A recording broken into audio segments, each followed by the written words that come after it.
American Exchange Bank, right here in Lindsay, is a locally owned and operated community bank that believes in just that, you, a community of fellow leopards. We love our customers. We feel very grateful for each one. So if you are looking for a safe place to put your money, need help achieving that next dream project, or are simply looking for a different banking experience, give us a call at 405-756-3101. We look forward to serving you each day. Member FDIC and Equal Housing Lender.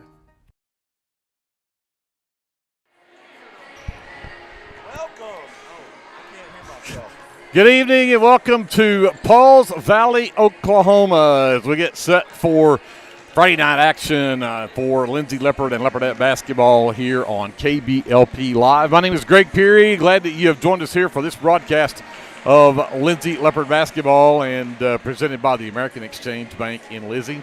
Again, my name is Greg Peary. Alongside my broadcast partner is Glenn Shoemake. Glenn, glad you could make the trip down 35. You bet. I got out of there and took the back way down through Lexington and Purcell, so I avoided all that traffic that you were talking about. I didn't. I should have. Yeah. I tried to get the first word in there here on the broadcast. So we left your mic turned off for a reason. Yeah. So I don't know if everybody heard me or not. But, we turn your mic off until we're ready to hear what you have to say. There you go. No, that's probably best. We do have a full crew tonight for the first time, I think, in 3 games now. JD is up there running the live stream. We've got Andrew ESPN2 Lion over on the camera. Kevin's running around here too, keeping us all lined out. So we've got. I think Colton Harrell's probably running things back at the studios for us in Lindsay, Oklahoma for our FM 105.1 KBLP FM radio. So, again, full crew tonight, and this will be the next to last regular season game. For those of you that have not heard or have not found it on Facebook or any place else in social media, a change in the schedule for next week. The Leopardettes and Leopards were both supposed to play on Monday night at Chickasha, and then be back home on Tuesday at Leopard Arena for senior night and the final regular season home game. But our final regular season game at home. But they have changed that because of the impending weather that's coming in next week. We're going to cancel the Chickasha game since it's not a conference game anyway. That one's going away. And they're going to move the Purcell game to Monday night. So Monday night we'll be back at Leopard Arena.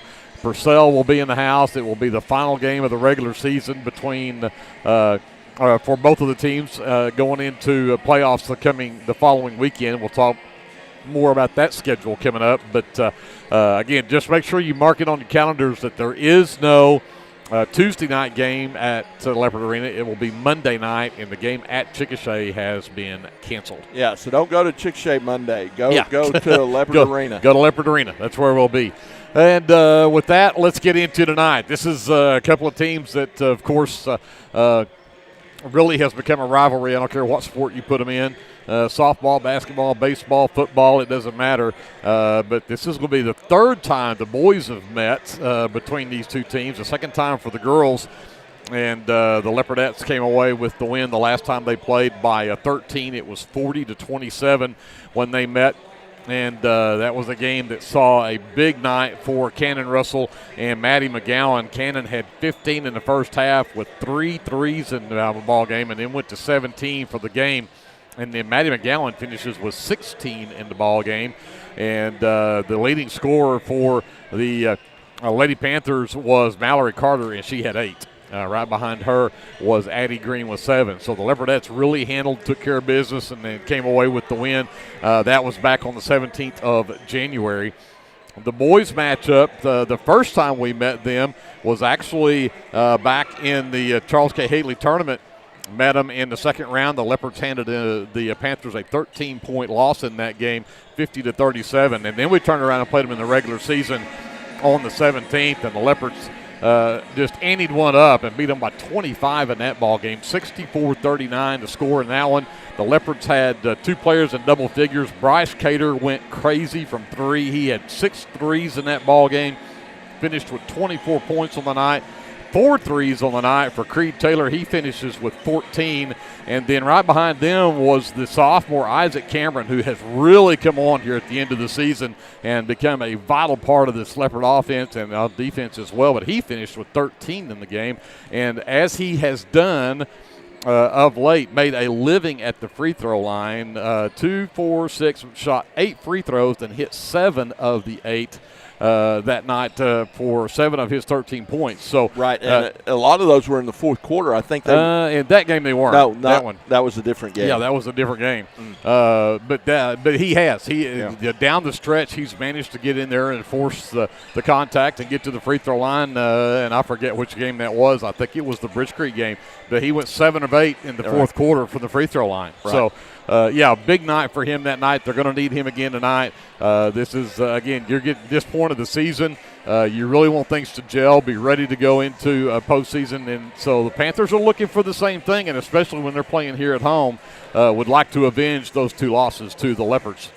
Absolutely. And like you said at the start, always a rivalry game. Rivalry games, you never know what's going to happen. Somebody gets fired up, something happens. Doesn't take much to spark it, and away we go. So kind of want to keep everybody calm, let the best team win, right, kind of thing. And if we do that, the Leopardettes and Leopards will come out of here happy tonight. But, Paul's Valley, that goes way back to the 70s for me, and it was a rivalry then. So I don't know how far back before that, but I'm telling my age now. But well, this Pauls Valley teams played Purcell on a Tuesday night, and both teams came away with losses. Purcell girls handed Pauls Valley a 64-18 loss. Ouch. The Dragons beat the Panthers 69-43, so a 26-point loss to Purcell for the boys. So 2 big losses last Tuesday, and again, those were at Purcell. In fact, this is the first home game Pauls Valley's had in the last 3. They were at Washington, they were at Bridge Creek, and then they were at Purcell. And then, of course, they were at the Atoka tournament. Before that, they had 1 home game in their last 7. So they're glad to be back on the home floor, and I'm sure that'll make a big difference for them as well. But the Leopards and Leopardettes coming off of losses, but 2 very, very good ball games. And you talk about the girls' game, Washington girls number 1 in the state. Right. And the Leopardettes dug themselves a 15-point hole in the first quarter to 20-15, but outscored the Lady Warriors the last 3 quarters, 13-11, 17-15, and 14-9. And the Leopardettes end up losing by 6 in that ball game. And, Glenn, you used the statement, they came out scared. It was almost like they weren't sure. And by the time they got to that second quarter, they figured out, hey, we can do this. Yeah.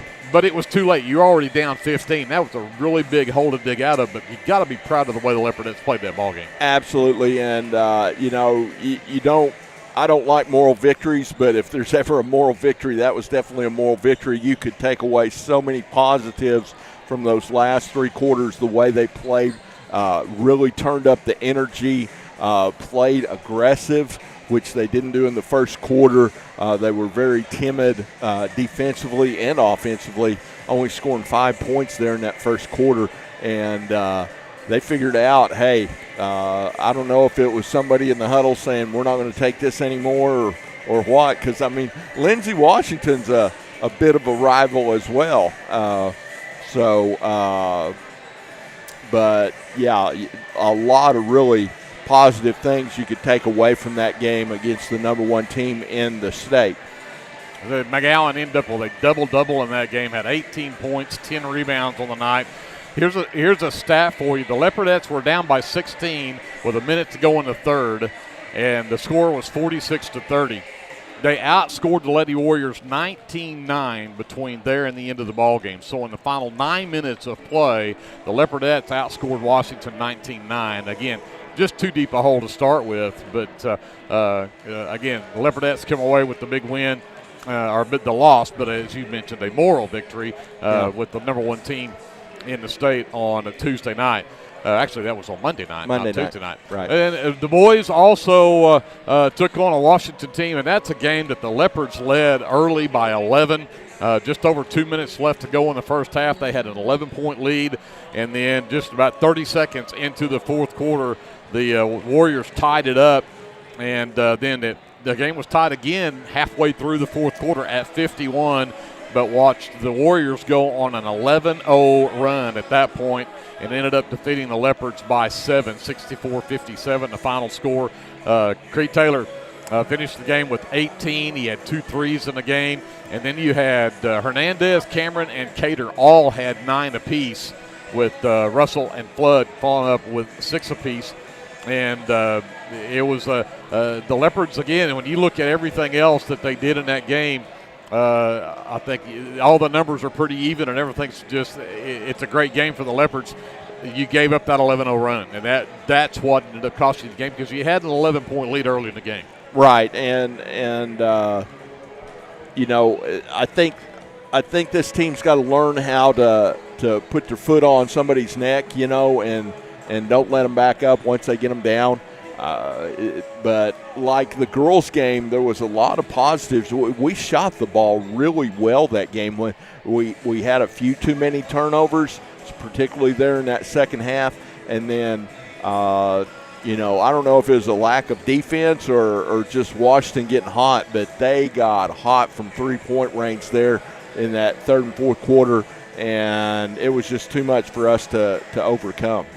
Well, the Leopards ended up with 13 turnovers in the game and 9 for Washington, but the Leopards were plus 10 on points in the paint at 32-22.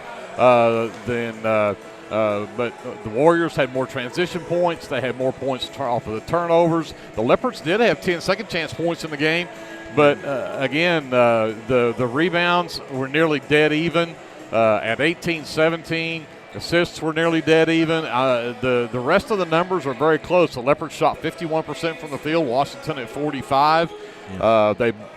Leopards had 7 threes. They were 7 of 19 for 3. The Warriors were 9 of 22, but the Leopards made 4 extra 2-pointers. They were 16 of 26 instead of 12 for 24 for the Warriors. So, again, everything on it, you look at it, it's really a pretty even game. Yeah, we won't mention the free throw attempts. Free throw percentage. Do you really want to talk about free throw percentage? Do we want to talk? That's what got us beat. Yeah, it is. That and the few turnovers. We were 4 for 12, I think. 4 for 12, and Washington was 10 for 15. Yeah. And I actually made the statement. I saw Creed Taylor in the lobby, and I said, here's the deal. You lost by 6 at the free throw line, and you lose the game by 7. Yeah. You get outscored by 6 at the free throw line, and you lose the game by 7. There's the problem. The Leopards, and on the season, the Leopards have struggled free throws. They are actually a 52% free throw shooting team. That's not good. I mean, the Leopardettes aren't much better at 59, but yeah, the Leopards on the season are only shooting 52% from free throws, and you got to shoot better than that, especially when you get into postseason and you get up these close teams. The Leopards are going to take on Millwood, number 1 team in the state in 3A. Yeah. And they're going to have to play then the first round of the regional tournament coming up a week from Thursday. You're not going to be able to shoot 4 for 12 from the free throw line and beat Millwood. Absolutely not, and you're going to have to play very, very well. Defensively is going to be a nightmare. They just spread the floor and play street ball and try to go to the hole and dunk it on you. Yep. They are. They're very good at what they do offensively, and then defensively they got long arms and quick, and you better not put the ball in front of you or they're going to steal it and go the other way. But, you know, it's not like they haven't been beat. They have been beat, and you can beat them. I've seen them lose a lot of times going into games, or almost lose anyway, when they didn't respect their opponent, you know. Right. And so it may be one of those things where the Leopards can go in there and sneak one out, but they are going to have to do everything at a high level, and shooting free throws is definitely one of those. That's a give-me, you know. Well, we're just about ready to get this one underway. We've got the national anthem coming up. We're going to send this back up to JD. We will take a timeout. We'll come back to Paul's Valley and give you the starting lineups and the tip-off between the Leopardettes and the Lady Panthers right after this on KBLP Live.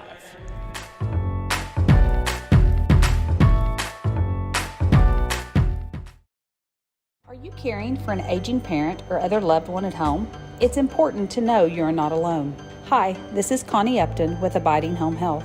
The people we serve have a variety of needs, of acute illnesses to individuals who require health care assistance to live independently at home. Our goal is to make a difference in the short and long-term care of each patient. For more information, visit us online at abidinghomehealth.com. Abiding Home Health, creating personal, positive changes and transformations. For all your construction needs, give Brad Taylor a call with B&S Construction at 1-405-428-0039. B&S Construction specializes in concrete pads, sidewalks, and metal buildings of all sizes. Call Brad today for a free estimate. The crew at B&S Construction would like to wish the Leopards a safe and successful season. Go Lindsay!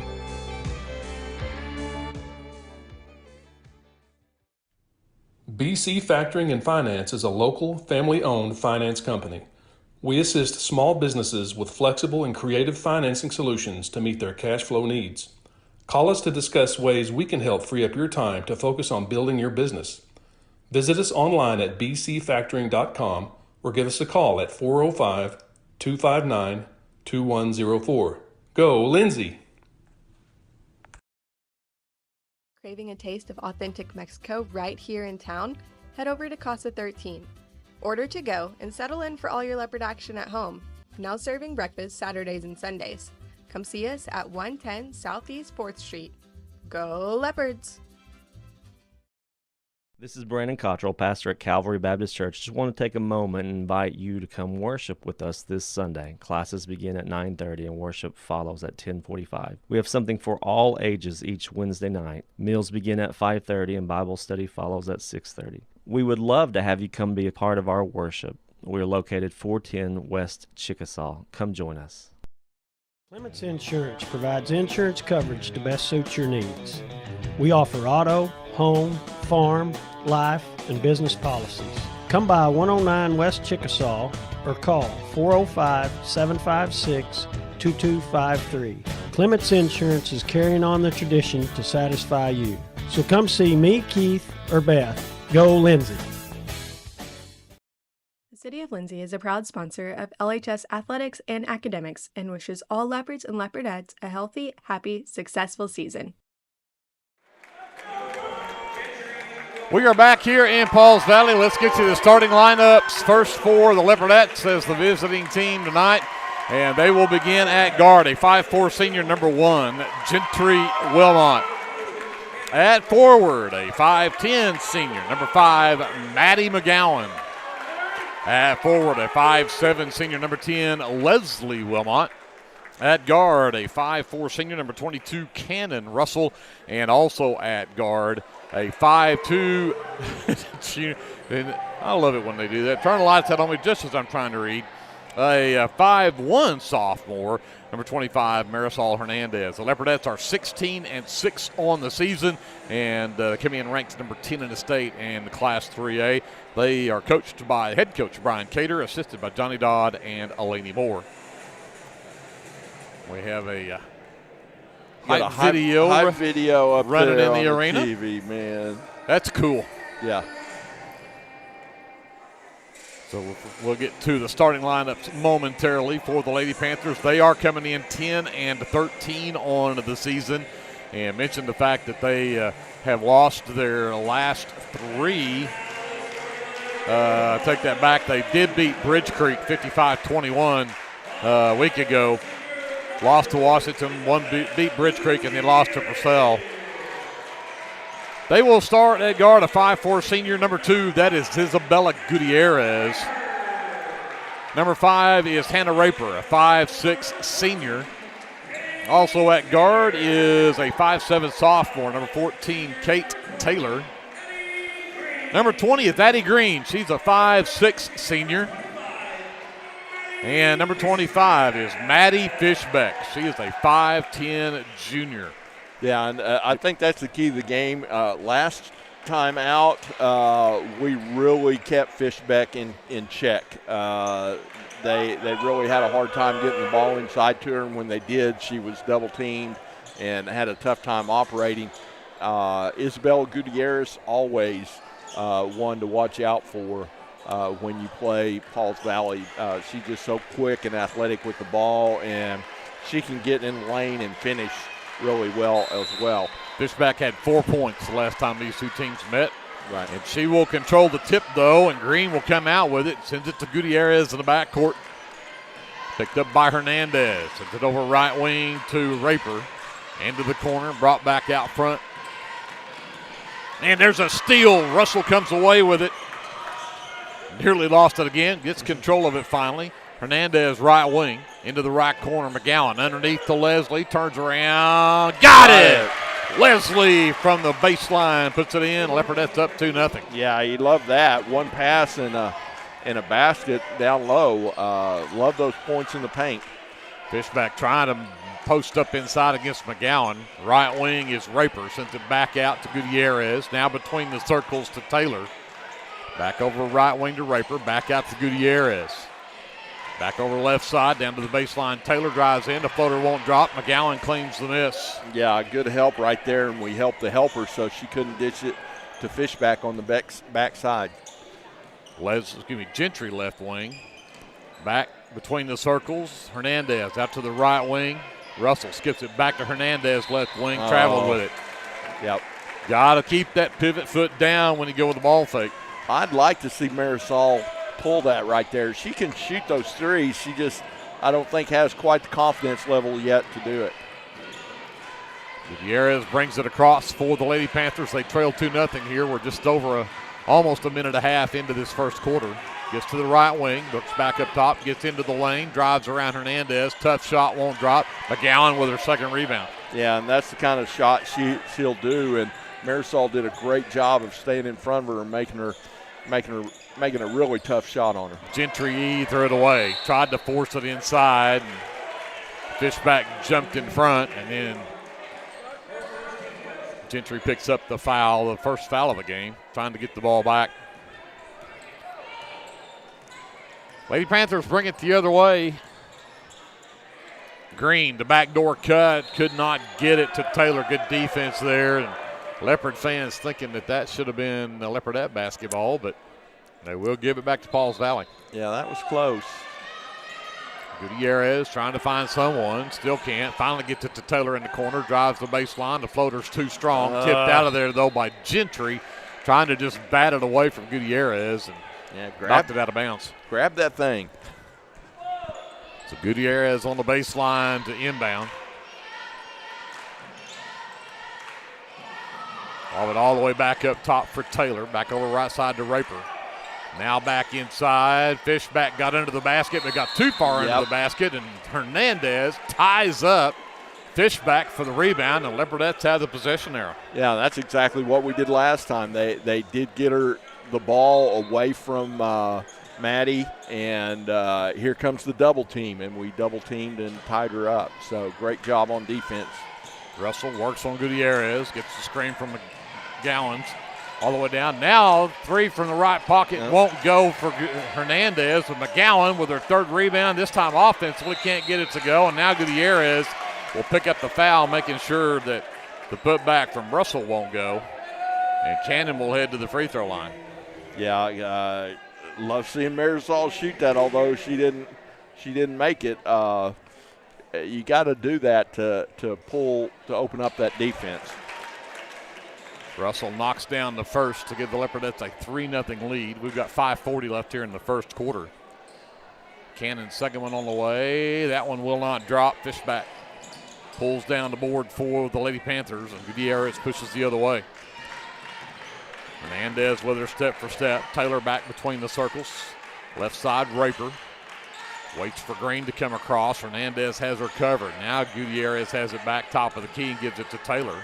Taylor looks to penetrate. Back over left wing, Green.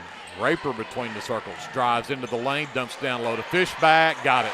Yeah. Played that until they finally got Fishback away from everybody and gave her an easy one. Yeah. Good defense, but you know we play good defense for so long. So, yeah. Russell on the handle. Gentry gets it right wing. They'll screen to get Leslie open. Instead, they'll come back up top to McGowan.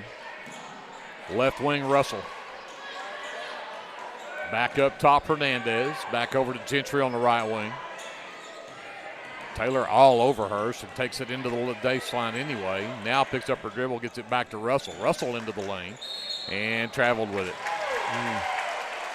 Not sure I agree with that. I think she only took the 2 steps, but it was an ugly shot. She tried to shoot that with her right hand, but yeah.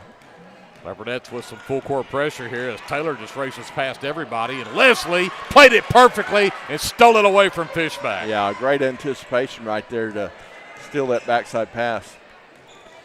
Gentry on the handle, works right to left, gives it to Hernandez to the free throw line, back to Russell, turns around, the lob over the top. Had Maddie as she had Fishback pinned up high, but the lob too deep, and that's the 4th turnover on the Leopardettes now. Yeah, needed a little more height on that. So now Raper will push it up for the Lady Panthers. Out into the left corner for Gutierrez. Taylor back up top of the key, races down, gets it out.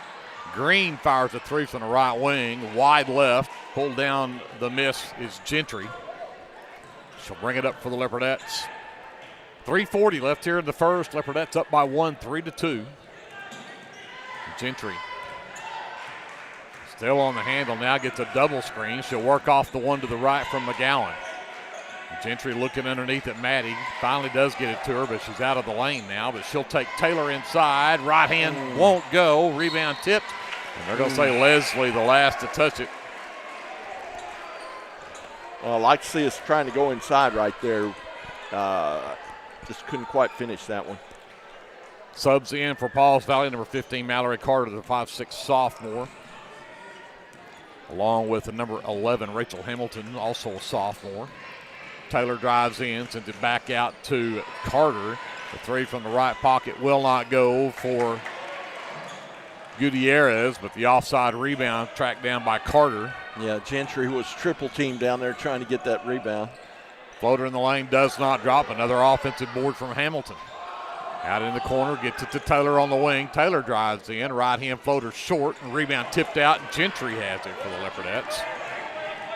She'll stop, put up the 6-footer, and it does everything but go down, and stealing the rebound there was Carter as Leslie had good position. Now Fishback underneath, blocked from behind by McGowan, right into the hands of Mallory Carter. Yeah, great block right there from Maddie. As soon as Fishback caught it, I thought, oh no. But Maddie, clean block from behind. Gentry hands off to Leslie. Comes back top of the key to McGowan. McGowan faces up, finds Leslie on the cut. Leslie did not handle the pass. And that's turnover number 5 on the Leopardettes. Yeah, went to shoot it before she caught it. Fishback will check out. Number 13 is Gracie Ammons, the 5'8" senior. There's Hernandez knocking the inbounds pass away from Gutierrez, out of bounds. And they'll try it again. Now Gutierrez has it one-on-one with Hernandez in the backcourt. 2 minutes left to go here in the first quarter. 3-2 Leopardettes by 1. Into the right corner, Hamilton works to the wing, now goes back to her right into the corner. Leslie stays with her. Gutierrez goes to work on Gentry. The help from McGowan, and Gutierrez threw it away, trying to dump it down low to Ammons. Yeah, Gutierrez is very predominantly left-handed. She goes left. I don't know if she's left-handed or right-handed, but she goes left most of the time, so probably want to make a note of that. Make her go right. Yeah. McGowan between the circles, and we're going to have a push as Cannon tried to set the screen. And a foul called on number 13, Gracie Ammons. That's just the first team foul called on the, second team foul called on Lady Panthers.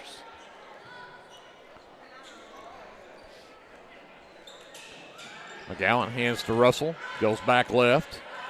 Now needs some help.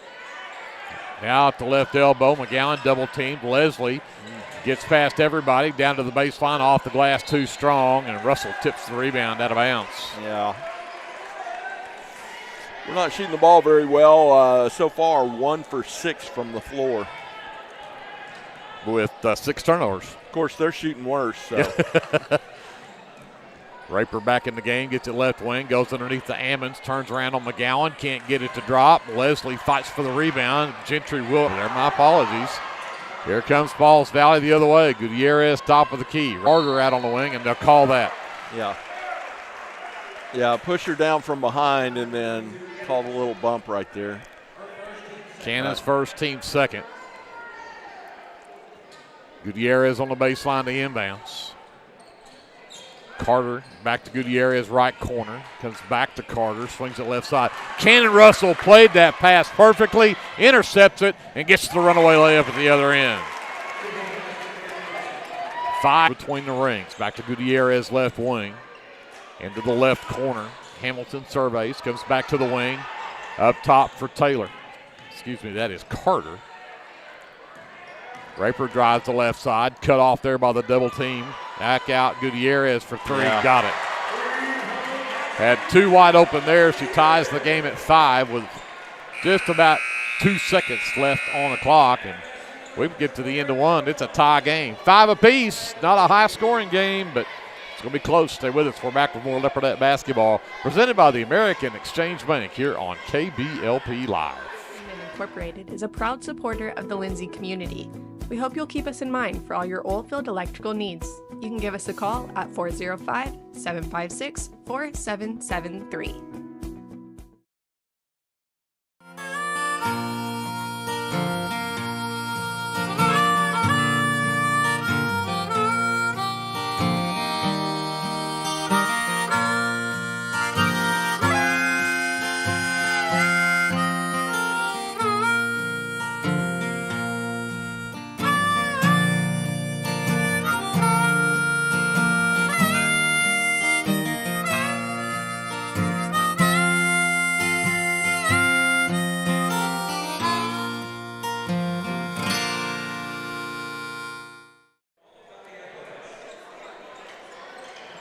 We're back here in Pauls Valley, and we'll give you a apology here. We don't have great internet down here, and we understand the live stream may be going in and out, buffering, maybe having some issues, so we apologize for that. And doing the best with what we have. Yeah, please be patient with us. Gutierrez, as Pauls Valley has the ball out of the timeout to start the second quarter. Raper back up top to Green. Back to Raper on the wing. Works to the free throw line. Stopped there by Russell. Green inside Fishback. Knocked away by McGowan. Fishback tracks it down, though. They work it back to Taylor. She'll drive baseline. The floater too strong. Backside rebound for Wilmot. Gentry Wilmot, that is. Gentry pushes it up. Left wing Hernandez. Comes back to Leslie between the circles. Back over Gentry right wing. Back out to Russell between the rings. Comes back to Leslie. Now they get Gentry underneath. Turns around, the little baby hook for the right hand, wide right. Fishback comes away with the miss. Still tied at 5, a minute into this second quarter. Taylor on the handle. Skip it all the way to the left side to Gutierrez. Got around Gentry down the baseline. The floater too strong, out of bounds. It'll be Leopardette basketball. They are letting them play. I think we fouled them on that shot, on that floater. You know, I think we got fouled on our shot down here. But as long as they're consistent, I guess. As long as they stay consistent, you won't hear me complain. Leslie fakes the handoff, and we're going to get an offensive foul called on Cannon Russell, trying to create some space. And that's number 2 on Cannon, first here in the second quarter.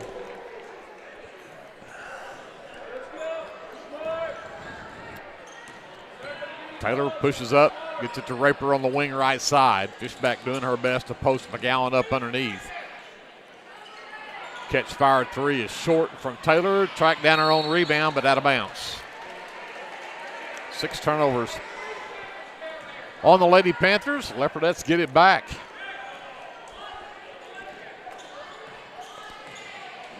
Russell walks it up. Goes left, gets it to McGowan on the dribble handoff. Back to Leslie, works right side to Gentry. Hernandez up top. Back over to Russell left wing. She'll work to the top of the key, goes back to Gentry on the right side, trying to get it into Maddie. They've just got her covered up. There, right Now, there. got it to her that time, but not great. Maddie nearly lost it twice. Leslie from the left corner sends it back up top, and they'll work it back out to Cannon between the circles. Right wing Gentry, back out to Hernandez. Quickly left side Leslie. Now got McGowan in the lane, turns around, got it blocked from behind by Gutierrez going up. And then Maddie will get the foul, trying to get it back.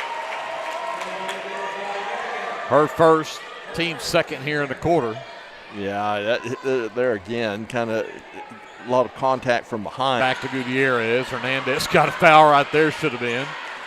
Taylor gets it right side. Again, McGowan doing a great job of keeping Fishback covered up. And Taylor,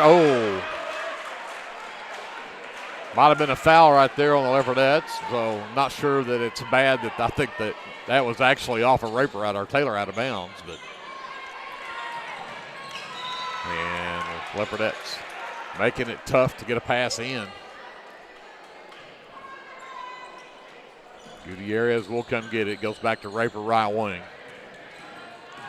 Works to the left side of the lane. McGowan comes with the help, but the pass over to Fishback wasn't good. Gutierrez missed that one from the three-pointer left wing, and Gentry pulls down her fourth rebound. Yeah, we're fortunate Gutierrez missed that. She had a really good look. Gentry trying to get away from Taylor. Drives the right side of the lane. Can't get it to go, but Taylor will pick up the foul. It'll be her first, team's first here in the second quarter.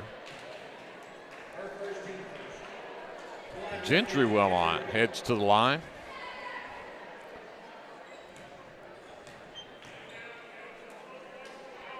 And Gentry's first is up and good. Her first point of the game puts the Leopardettes up by 1. We've got just under 5 minutes left to go here in the first half. Gentry's second one on the way. That one's also good. Leopardettes are 3 of 4 from the free throw line. 7-5, Lindsay, 4:55 left to go here in the first. Taylor races up the left side, cut off by Russell. Now takes it in the lane. Gutierrez up top, sends it to Green right wing, gets it back. Back over to Taylor, works around to Raper screen, comes back to Green. Between the circles to Raper again. Taylor drives baseline, pass is tipped underneath, and Leslie comes away with the steal. Yep. Russell pushes up. Gentry's wide open right wing. 3 on the way. Got it! 10-5 Leopardettes. 4:15 left to go. Left wing Green. Back up top for Taylor. Send it back right side to Gutierrez. Sends it back over to the left wing for Raper. Back to Taylor right side. Green cuts through the lane. Back out to Gutierrez. White ring 3 is on the way. Bounced a couple of times off the rim. But that time Hernandez pulls down the miss. Yeah, we can't let Gutierrez shoot that. She's too good. The dribble handoff to Gentry. She works left to right. Hands it to Hernandez. Comes back up top to McGowan. McGowan to the elbow. Back to Gentry. Gentry into the lane. Hernandez, left wing 3 is on the way, and it's good! We need more of those, Marisol. There you go, Marisol. 13-5 Leopardettes. Now Fishbeck out on the wing, has Taylor in the lane. Tough shot for Taylor, but got it over Hernandez and put it in. Yeah, Hernandez was right there, but just a little too much of a height advantage for Pauls Valley. Stopped an 8-0 run for the Leopardettes. And yeah. Leslie went to set the screen on Fishback, but did not get it set well, and Leslie Wilmot picks up her first personal. Be the third team foul. 13-7 Leopardettes, 2:52 left here in the first. Again, the token pressure in the backcourt. This time, Rachel Hamilton back in the ball game. We'll bring it up the floor, and Marisol Hernandez nearly had a steal right there, but it's out of bounds.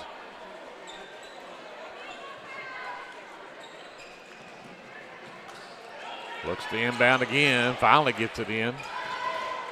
Carter on the handle. Leslie with the defense. Sends it over on the right side to Hamilton, into the corner. Ammons looks inside at Raper, double team, missed it strong. Rebound loose on the floor. Gentry Wilmot has her 5th rebound. Gentry out to the right wing. Russell takes it into the lane. Hernandez, same spot. Can't get it to drop this time. Gentry with the offensive board. Triple team, lost it. Ahead, Ammons was wide open in transition. Got ahead of everybody else and laid it in. 4-point game, 13-9. Leopardettes by 4. Just under 2 minutes left here in the first half. Russell on the handle. Dribble handoff, Hernandez right side. Works it back over again. Great play over there as Carter reached in, knocks it out of bounds. And Addie Green is going to check right back into the game for the Lady Panthers. Raper will get a breather. Gentry inbounds to Russell. Picked up by Gutierrez between the circles. Works to the right wing, comes back to McGowan. McGowan waits on Leslie, hands it to her. Leslie goes to work on Carter, goes underneath McGowan. They're going to wave off the shot, but Ammons is going to get whistled for the foul. That's her second team foul. Ooh. Had Leslie, didn't get it to her, but did get it to Russell on the wing. She wants to drive the baseline, sends it back out to McGowan at the elbow. Back out to Gentry on the wing right, into the right corner. Catch fire 3 from Russell, skips across, no good, and tipped out of bounds by Leslie. And it'll be Lady Panther basketball. Yeah, and see, we're fortunate Maddie didn't get a foul reaching over there, but Pauls Valley's ball. Hamilton brings it up. Sends it over to Carter on the left wing. Green back between the circles, back to Carter. Ammons sends it back out to Hamilton between the circles. Looking for Gutierrez. Hernandez has her covered up. Now Hernandez will come get it with Leslie after she picked her up on the switch. Back out top, Carter. Hernandez, tough defense out there. Russell nearly had that steal. Rachel Hamilton looking for somebody. Can't find anyone. Finally, Gutierrez gets it on the wing. We've got 35 seconds left. Gutierrez in the lane. How in the world she managed to get control of that and put it in, I don't know. But she's pulled the Lady Panthers back within 2. Now a little 6-0 run here by Pauls Valley. Inside, McGowan double teamed and she traveled with it. Took a hop. That is a 10th turnover on the Leopardettes. The 3 starters are going to return for the Lady Panthers as Fishback, Taylor, and Raper all return. 17.1 seconds.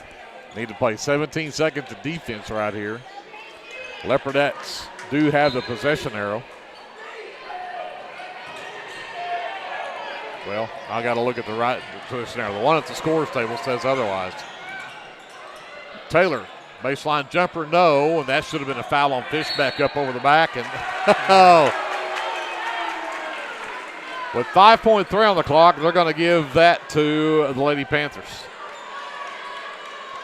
Gutierrez to inbounds.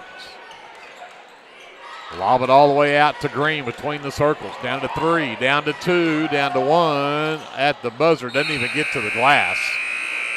And that'll do it. Leopardettes with a 2-point lead at 13-11 after it was tied at 5 at the end of 1. Hey friends, we'll send it back Danny up to Daniels JD. here. I wanted to take a moment and let you know about a very helpful service that I provide for you and your family in our community. I own and operate Danny Daniels Pest Services, and I would right after this on KBLP Live. American Exchange Bank, right here in Lindsay, is a locally owned and operated community bank that believes in just that. You, a community of fellow leopards. We love our customers. We feel very grateful for each one. So if you are looking for a safe place to put your money, need help achieving that next dream project, or are simply looking for a different banking experience, give us a call at 405-756-3101. We look forward to serving you each day. Member FDIC and Equal Housing Lender. Hey friends, Danny Daniels here. I wanted to take a moment and let you know about a very helpful service that I provide for you and your family in our community. I own and operate Danny Daniels Pest Services, and I would like to ask you to call me the next time you have a need or desire for effective, safe, and affordable pest services. If you have spiders, roaches, ants, fleas, ticks, scorpions, crickets, whatever, I can help. Give me a call at 405-428-3833. That's 405-428-3833. I'd be glad to help. Whether you want to promote your business or unite your team, depend on Design It. Locally owned and operated, we are dedicated to offering the service you need to give you the results you deserve. We are committed to providing you with custom screen printing, embroidery, custom graphic designs, logo designs, and we have a creative arts department and an in-house artist who can take your idea and give it our professional touch with custom art services. Contact us today.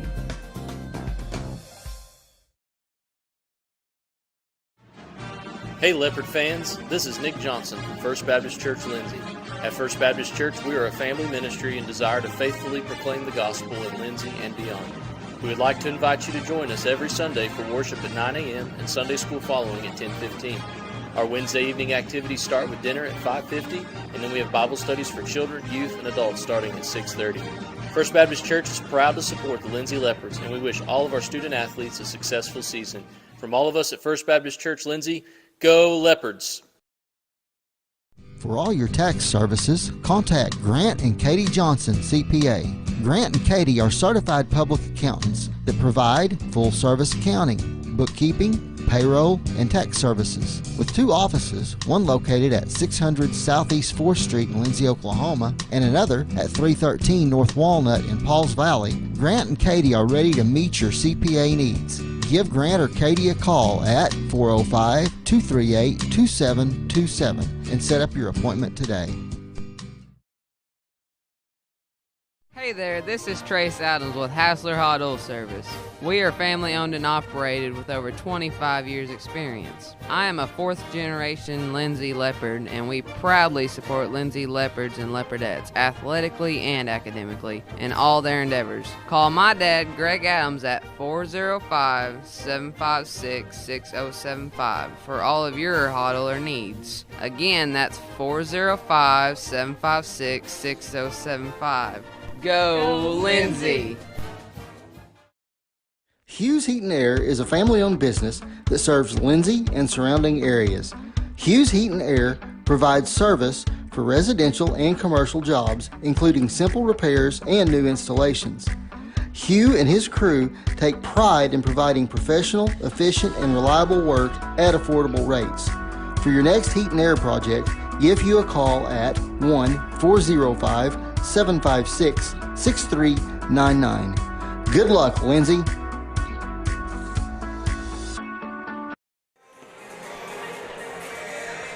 Welcome back to Pauls Valley. It is halftime. The Leopardettes with a 2-point lead, 13-11 here at halftime, and the stats are just about as exciting as that score is. For the Lady Panthers, 5 points in the first half from Isabella Gutierrez, and then 2 from 2 from Racy Ammons, 2 from Katie Taylor, and 2 from Maddie Fishback. It's all the scoring for the Lady Panthers. They did not attempt a free throw in that first half. The Leopardettes are led by Gentry Wilmot. She's got 5 in the game. And then it has a 3-point basket, also a 3-point basket from Marisol Hernandez for her 3 points. Cannon Russell also has 3.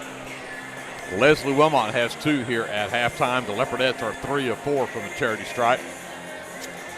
The Leopardettes have 14 rebounds to just 6 in this first half. So they are plus 8 on the glass. The problem is, and where Glenn was mentioning off the air to me, you'll hear the numbers in a minute, that the Lady Panthers are taking a lot more shots. And I think that's due to the fact that the Leopardettes had 10 turnovers in that first half. Can't give up that many turnovers. And, of course, Pauls Valley had 7 of their own.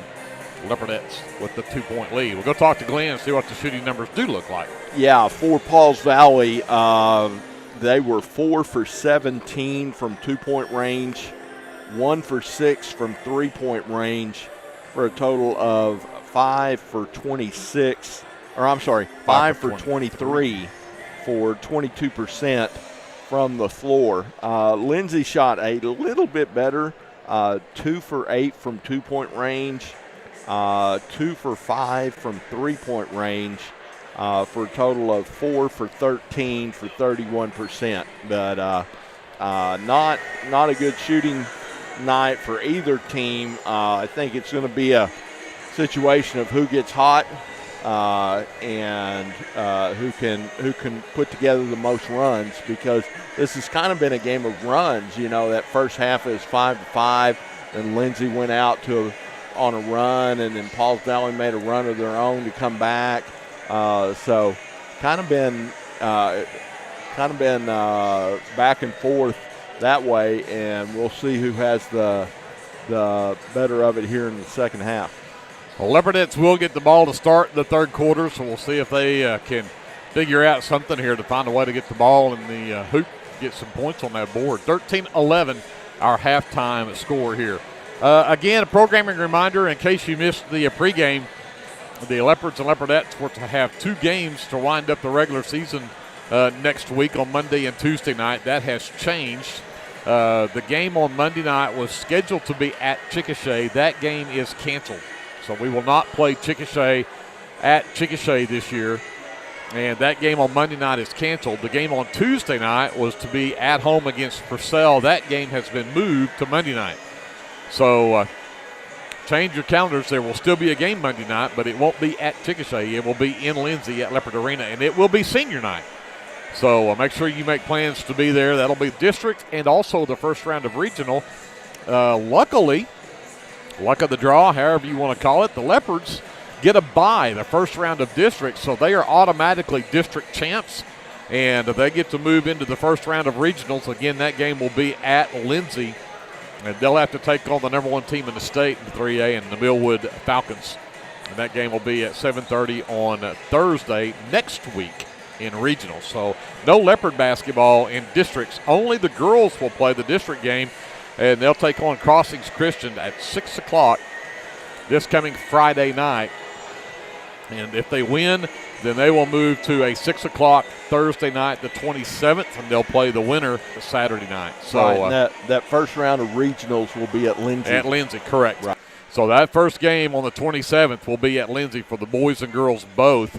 And then we move to Hennessy to finish out the regional tournament for Friday and Saturday next week. That'll be in 2 weeks, 2 weeks from tonight. We'll be in Hennessy for the remainder of regionals. And then we get to make a nice trip up to Kellyville, Oklahoma. Now, they have a nice gym, but it was built about 20 years ago. When I was in my prior coaching years, we got to go to area at Kellyville, and it is a nice gym. I will say that, but I don't know if the 2.5-hour drive is worth it. Yeah, so, worth going up there. Yeah, because you're definitely going to have to make arrangements to stay if you're a basketball team, because you don't know if you're going to play a day game the next. I mean, it's just it's when they send you that far away, it's really a disadvantage to the team that has to travel that far. Well, that is your American Exchange Bank halftime show, and we're ready to get the third quarter underway, and the Leopardettes do have the basketball. Greg Peary, Glenn Shoemaker here. Glad you're with us for Leopardette basketball. The backdoor cut from Gentry, the feed from McGowan, can't get it to go. Leslie nearly came up with that, but Gutierrez will claim it for the Lady Panthers. Yeah, we got to make those. That's an easy chippy. Taylor in the lane, the right-hand floater is up and good, and just like that, we're back tied at 13, and this is now an 8-0 run going back into that second quarter for the Lady Panthers. Leopardettes went on their 8-0 run to take an 8-point lead at 13-5, and now we're tied back up at 13. Inside McGowan, knocked away by Fishback. Turnover Leopardettes. That's number 11. Gutierrez the other way. Raper gets it left wing. Dribbles back to the top of the key. Legacy Roofing Fishback is a left elbow. family-owned and operated business. Back out to that Green serves on the Lindsay, right Oklahoma, wing. and Fishback goes surrounding inside. areas. McGowan knocks the pass. It's loose on the floor. She has it. Dan falls down with it. Somehow manages to get it back out to Taylor. Oh, and she carried. McGreen, McGowan went for the steal and missed and left an easy one for Fishback. It's now 15-13, and it's a 10-0 run for the Lady Panthers. Well, we talked about who would go on a run, and it looks like the first run's the Lady Panthers. The Leopardettes need to get one of their own. Hernandez to Gentry, to Leslie, top of the key, back to Hernandez. They play the weave out front, the backdoor cut. Wrestle in the lane, got it to go. Yeah, fortunate right there. Ball tipped off a couple of Lady Panthers and right into Cannon's hands. Again, they front Fishback. She misses the shot, though, and then the rebound from Kate Taylor, but she gets the shot blocked out of bounds. Is that Marisol? Marisol Hernandez blocks it out of bounds. That's right. Good job, Marisol. Oh, there's a pass that'll go into the backcourt, which is fine off the inbounds. Right. Taylor now races the other way, and that's one. Maddie's got to take a charge right there. Taylor, the runner in the lane is good. She has 6. Every one of them's been just like that, where she's just running and throwing it up there. Russell from the left elbow, too strong. Hernandez, the rebound, has it rejected by Fishback out of bounds, but it'll be Leopardette basketball. 5:46 left here in the third. It's a 2-point Lady Panther lead. Gentry. Russell gets it right wing, goes right back to Gentry in the corner, inside to Leslie, takes it right at Raper, puts it up too strong, and then McGowan's going to come up over the back of Fishback. Maddie's second personal will be the first team foul in the third.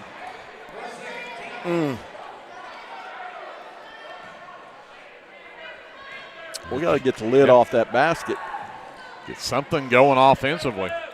Taylor picked up by Russell, sends it over to Fishback, who steps out of the lane this time, sets the screen for Gutierrez, got into the lane. Taylor from the left wing for 3. It's no good. The backside rebound, though, from Fishback, and a tie ball, and the possession arrow belongs to the Lady Panthers. Number 13 is Jolie McReynolds, the 5'9 junior, checks in. That's the first time that Coach Cater has put a sub in the game for the Leopardettes tonight. Yep. Gutierrez still trying to find somebody, and Leslie tips the pass away from Green, but out of bounds into the Lady Panther bench. They'll try it again, this time from the sideline. Raper to trigger. They'll let Gutierrez catch out into the half line. Hernandez with the defense. Left wing Green, got around Russell into the lane, tried to dump it down to Fishback. Bad pass, the Leopardettes get a break because Fishback would have had an easy one. Yeah, she was wide open down there, and we didn't have anybody coming to help. 17-15. Lady Panthers by 2 as we approach 5 minutes left in the third. McReynolds left wing, back up top. And Gutierrez nearly had a steal there. Again, can't just turn and throw. Leopardettes with another fortunate break right there. Need to start getting some of these fortunate breaks to manifest on the scoreboard. Exactly. McReynolds left side now, but got McGowan down low left side. Turns around with that right hand. A lot of contact. Rebound got tipped out and got contact again. And this time, McGowan will get to go to the free throw line. Yeah, they got her on the first one, too, and then got her on the second one. Oh, they're calling it on the floor. Yep, on the floor on Raper. First personal, first team foul. Russell off the inbounds. McGowan, left elbow jumper is well short. Gutierrez has the miss. Ahead in transition. Taylor from behind. McReynolds will pick up the foul.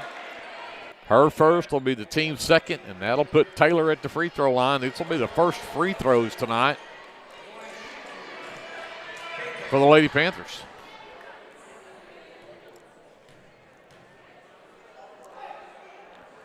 Knocks it down, though. Taylor has 7 in the game now. The biggest lead of the game for the Lady Panthers is it's at 4 at 19-15 with 4:35 left. Russell pushes across. Gets to the right wing, and Gutierrez just reaches in and knocks it out of bounds. Cannot just put that ball out there in front of her. She's too quick. So Leslie from the deep corner to McGowan. Works back up top to McReynolds between the circles. She will take Taylor into the lane. The spin move. Green knocks her down. No whistles. And we'll get a jump ball called. Good hustle from McReynolds there. We'll get the ball back for the Leopardettes, but she turned right into Green and then fell down with it. Luckily got the ball back. McReynolds is out. Gentry's right back in. Gentry looking inside, can't get it to McGowan. Sends it out in the corner, intended for Russell, but Gutierrez knocks that one away.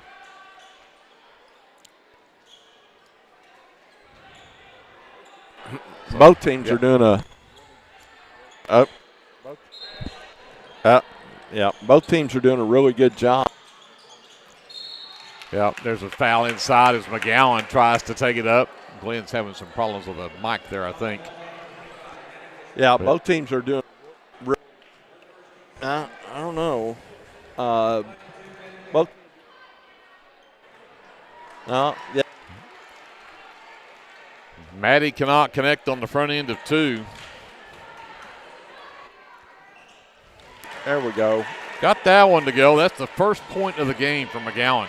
Yeah, what I was trying to say is both teams are doing a really good job on the inbounds, denying the inbound pass. Green back up top to Raper, walks into a double team and traveled with it. Hernandez and Russell converged on Raper, and she traveled with it. Turnover number 9. Leopardette basketball, got to get some points here. Down by 3, just under the halfway point of this third quarter. Gentry right wing. Gets a screen from McGowan. Works top of the key. McGowan at the right elbow. Takes Taylor baseline, gets double teamed, now comes back out to Gentry. Back up top, Leslie. Had McGowan there momentarily, but didn't get it to her. Hernandez will hand it off to Russell. Russell to the left wing, now into the lane, down to McGowan, left side, gun up strong and good. Needed that bad. Leopardettes back within 1. 3:20 left here in the third. Raper to Taylor, has Fishback wide open underneath, but she blew the shot. Rebound tipped. Hernandez comes away with it. All right. Leopardettes got the stop. Down by 1. Need a basket here to take the lead back. Russell pushes up, goes left. The dribble hand off to Gentry. Comes back to the right. Step back 3 on the way, and it grazes the front of the iron and goes out of bounds. 12th turnover on the Leopardettes. Leopardettes have subbed 1 time, and Coach Schrader just the opposite. He's got 3 girls he brings in and 3 girls go out, and that's been his sub pattern the whole first half. So they'll bring in Ammons, Carter, and Hamilton. Raper, Green, and Fishbeck all set. Hamilton to the right wing to Carter, goes baseline. Oh. Blocked from behind by Leslie, but out of bounds. Yeah, great block. So Lady Panthers with Gutierrez on the baseline to trigger with 2:38 left here in the third. Looking for Taylor on the dive down. They've got her covered. And they get a 5-second call. You mentioned it, Glenn. Yeah. Great defense off these inbound plays. Yep. Turnover number 10 against the Lady Panthers. So here comes the Leopardettes now. Again, down by 1, needing the basket to take the lead. Gentry, right wing. They do the curl around, get Russell open top of the key. Back to Hernandez left side. Now, again, a lot of contact right there as they came around and knocked the ball away from McGowan. But that's a turnover on the Leopardettes. It's number 13 in the ballgame. Gutierrez and Hamilton playing catch over on that right side. Now inside for Hammonds. Back out to Hamilton. Taylor at the free throw line. Catch, fire, shot, won't drop. Rebound, Hernandez. And a foul going the other way. And I think that'll be on Ammons. If it is, it's her third. No, they call it on Hamilton. Her first. Just the second here in the third. Leopardettes again back down by 1. Russell to the left elbow for Leslie. Ball loose. Gentry with it. Back to Hernandez. Inside McGowan. Double teams. And to back out to Gentry. Right corner 3 off the back iron. Hernandez with another rebound and a foul. Marisol's 4th rebound of the night. She's making a hand. They call the foul on number 15, Mallory Carter. That's just her first. That is the 4th team foul on the Lady Panthers. The Leopardettes 1 foul away from being in the bonus. McGowan gets the long inbounds. Decides to take Amos to the free throw line. Hands it to Gentry. Gentry dives down, got fouled, and gets 2 free throws coming up. And that foul called on number 14. That is Kate Taylor's 2nd. 5th team. So Leopardettes for the final minute 24. The 3rd will be in the bonus, but 2 more free throws coming up here for Gentry Wilmot, who had 5 points in that first half, all in that second quarter. Yeah, I said 1st to 20. So we need this free throw. Ties the game at 19. Gentry's 2nd free throw. And it'll roll around and fall through. She's perfect at the line, 4 for 4. 2019 Leopardettes. They'll trap. Taylor gets it, races down, and traveled with it. So if they, somebody has to step in front of Kate Taylor because she's going to go all the way, and she'll either charge or do that. You pick up a travel and a turnover, number 11. Taylor is out, Raper back in. Leopardettes with the ball, a 1-point lead now as we got 1:10 left in the 3rd. Left wing Leslie. McGowan back out between the circles. Back over to Gentry on the right wing. The back top cut from Leslie. Got it! Leslie Wilmot puts the Leopardettes up by 3. We go 50 seconds left here in the 3rd. Raper gets away from Hernandez. Sends it left wing to Taylor, to Hamilton. Don't let Gutierrez shoot a 3. And pass is tipped, and they do finally get a control of it over there. Carter goes back to Raper on the right wing. Inside Ammons, knocked away by McGowan, but right into the hands of Hamilton. Gutierrez turns down to 3, drives the left baseline. The shot won't go, but she's fouled on the shot. Gentry Wilmot's 2nd personal, 3rd team foul. Gutierrez to the line for the first time tonight. And knocks it down. She's got 6 in the ball game now and makes it a 2-point Leopardette lead.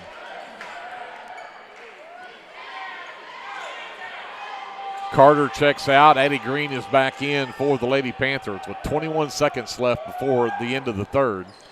And that free throw will not drop. Leslie pulls down the miss, and she's fouled. And she'll get a free throw. She'll get free throws. Free throws out of that with 21 seconds left. Yep. So at the line for the first time is Leslie Wilmot, who's got 4 points in the ball game. And that free throw up and good. 23-20, Leopardettes by 3.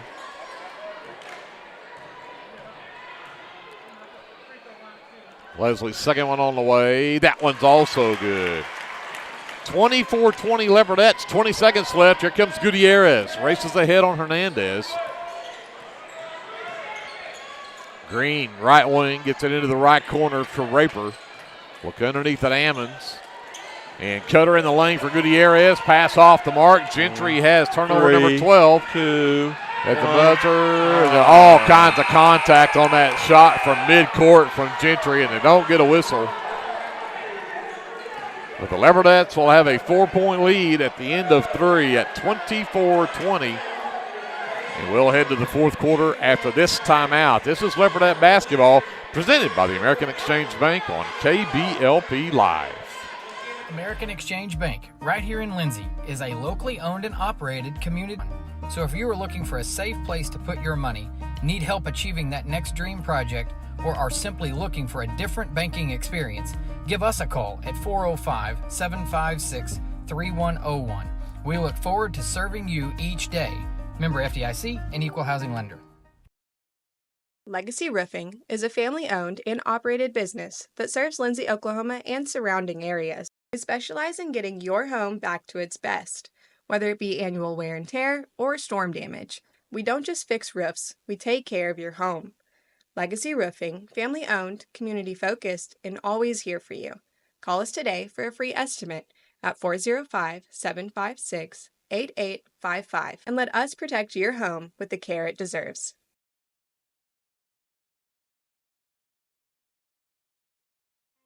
Legends Pub House and Venue is your one-stop shop for good food and good entertainment. Come see us in Chickasha and stay tuned to our website for all of our upcoming events and shows. Test. 24-20, Leopardettes.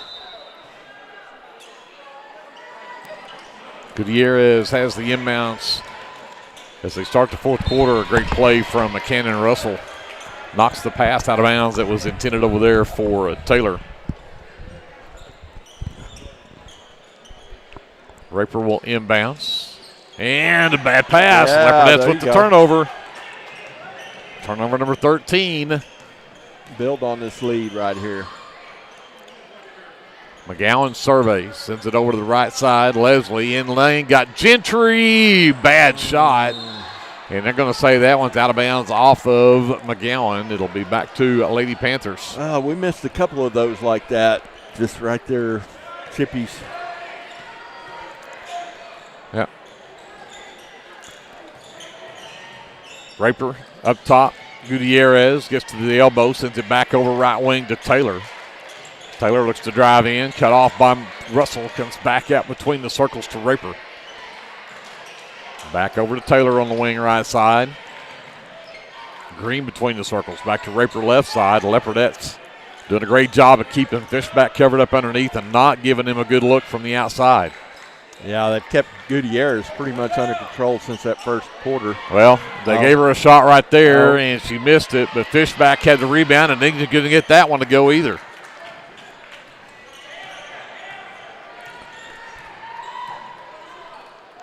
Leslie left wing. Surveys, waits for cutters. Now gets it to Gentry out between the circles. Back to Russell on the right wing. Hernandez got it to her, got inside, missed a shot, got her on this and got tied up. Leopardettes have the possession arrow. Marisol, come on, girl. Just think she was expecting contact right there. I think probably so. Inbounds from Gentry. Can't get it to Maddie. Now she does. Left elbow. Maddie goes back into the lane. Right-hand runner won't drop. And Maddie gets caught reaching over to the back of Maddie Fishback. And that'll be the third personal on Maddie. First team foul here in the fourth. Raper gets the inbounds to Taylor, and they don't pick her up in the backcourt. She'll get across the timeline, picked up by Russell, comes back to Gutierrez. Raper comes to get it. Green gets it left wing. Gutierrez cuts through, but she's covered there. Taylor gets it behind a Raper screen. Russell knocks the ball away from her, however, and out of bounds. It will stay with the Lady Panthers. 24-20 Leopardettes. We're nearly 2 minutes into this fourth quarter.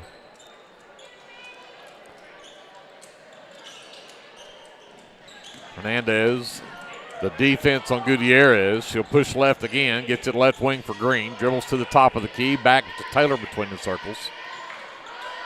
Back to Gutierrez left. Raper now up top. Knocked away. Gentry just couldn't come up with it. And there's a drive down the lane and a basket for Addie Green, her first of the ball game. 24-22, Leopardette lead down to 2. Gentry dribbles left, hands to Hernandez. Left to right across the top of the key. Gives back to Russell, into the lane, spin move. Back out to Hernandez. Back to Gentry. Russell, top of the key for 3. Off the back iron, no good. Tips the rebound right into the hands of Raper. Here come the Lady Panthers with the ball down by 2. We approach 5 minutes left to go here in the in the ball game. Fishback between the circles, left to Gutierrez. Back over to Green, back to Fishback on the left wing. Taylor steps out, gives it back to Gutierrez. Looks to go to work on Gentry. Green left wing. The help from McGowan, who tips the shot, ends up in the hands of Hernandez. McGowan takes it right at Fishback and draws the contact. Maddie Fishback's first personal, actually it's her second, my apologies. First team foul, and McGowan to the free throw line. Was 1 for 2 her last trip. Try to make this a 3-point lead for the Leopardettes, and that one won't drop either, and the rebound pulled down by Fishback. Just 3 points in the game for McGowan. Taylor drives down, and McGowan just picked up foul number 4, swatting down at the ball for Taylor.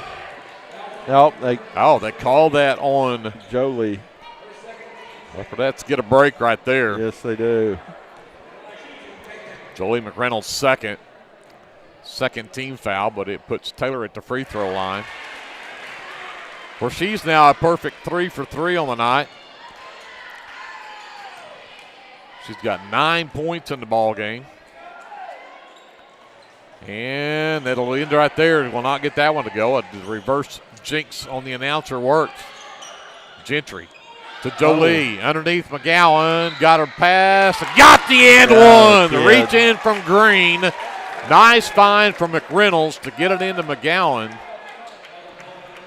Green's first, team's second in the quarter, but Maddie now tried a chance to redeem herself at the free throw line here. Yeah, went up strong right there and finished that. That was a great press break right there. Got it. 27-23 Leopardettes. 4:10 left to go in the ball game. Raper wanted to go to Gutierrez. Hernandez have her covered up. Fishback can't handle the pass. Gets tied up with Hernandez, but the possession arrow leaves it with Paul's Valley. So Raper, in front of her own bench, gets it to Gutierrez. Fishback comes to the top of the key, sends it to Raper on the right wing, sets the screen for her. Fishback was there on the roll, but Raper was double teamed, couldn't see her. Timeout call because Schrader has, there may have been a 5 count coming right there pretty quick. 3:49 left in the ball game. Leopardettes with a 4-point lead. We'll be back after this timeout. Leopardette basketball is presented by the American Exchange Bank on KBLP Live. Hey, Lindsay community. My name is Christian Torres, and I am the minister for the Lindsay Church of Christ. We would like to invite you to come and worship with us on Sundays at 10:45 a.m.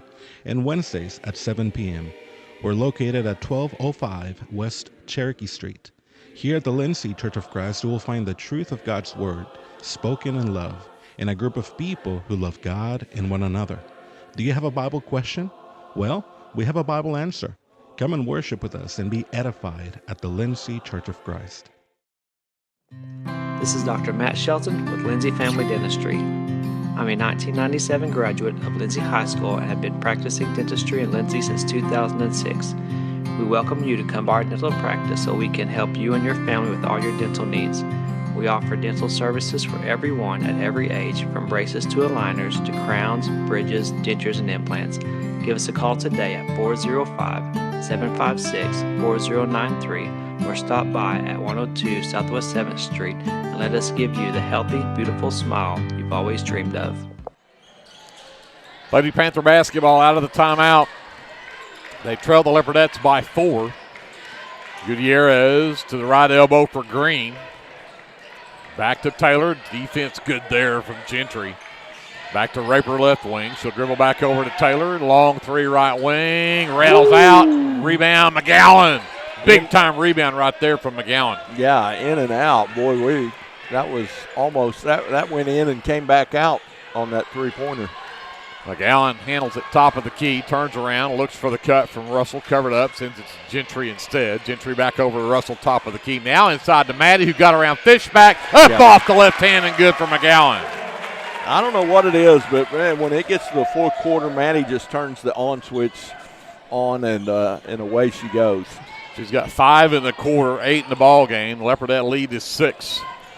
And there's a pass that Raper trying to dump it down low and hit the foot of one of the Leopardettes. So a kicked ball gives it back to Pauls Valley. 2:46 left in the ball game.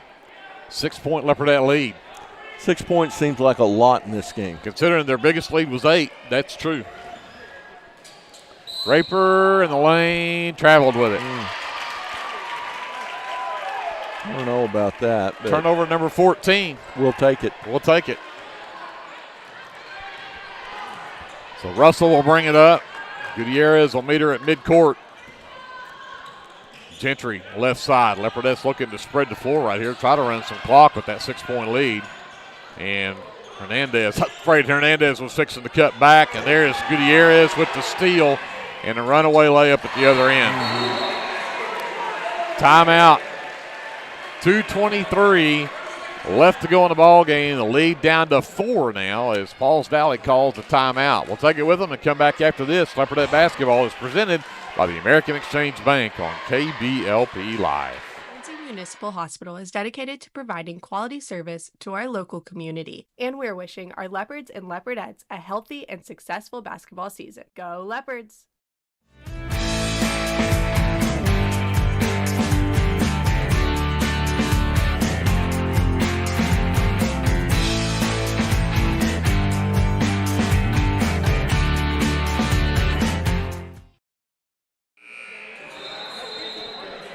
$29-25, Leopardettes a 4-point lead with 2:23 left to go in the ball game. But gave up a turnover right there, which was turnover number 15 in the ball game, and gave up an easy layup for Gutierrez to make it a 4-point game.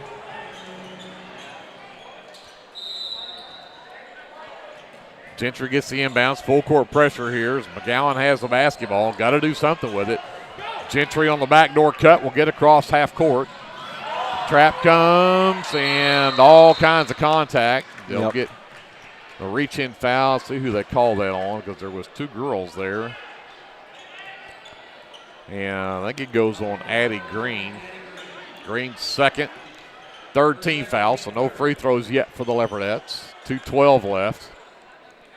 Got to take care of the basketball here. Russell with Gutierrez on the defense. And nearly stole it again. And we're going to have a timeout call by Coach Cater. Cannot afford turnovers here. Gutierrez too quick. Yeah, I think whoever's covering Gutierrez, you just run to the corner. Yeah, stay away. Stay away from the action maybe, even if it is Cannon Russell, because Gutierrez is just too dangerous. He's too quick with those hands, and we don't need any turnovers with only a 4-point lead here with about 2 minutes to go. I don't know. The one thing about defense like this, and I always think about, is that when you've got somebody that's playing that high pressure and playing deny at the ball, backdoor cut to your best friend. You know, you got to get somebody on the wing over there, backdoor cut to the basket.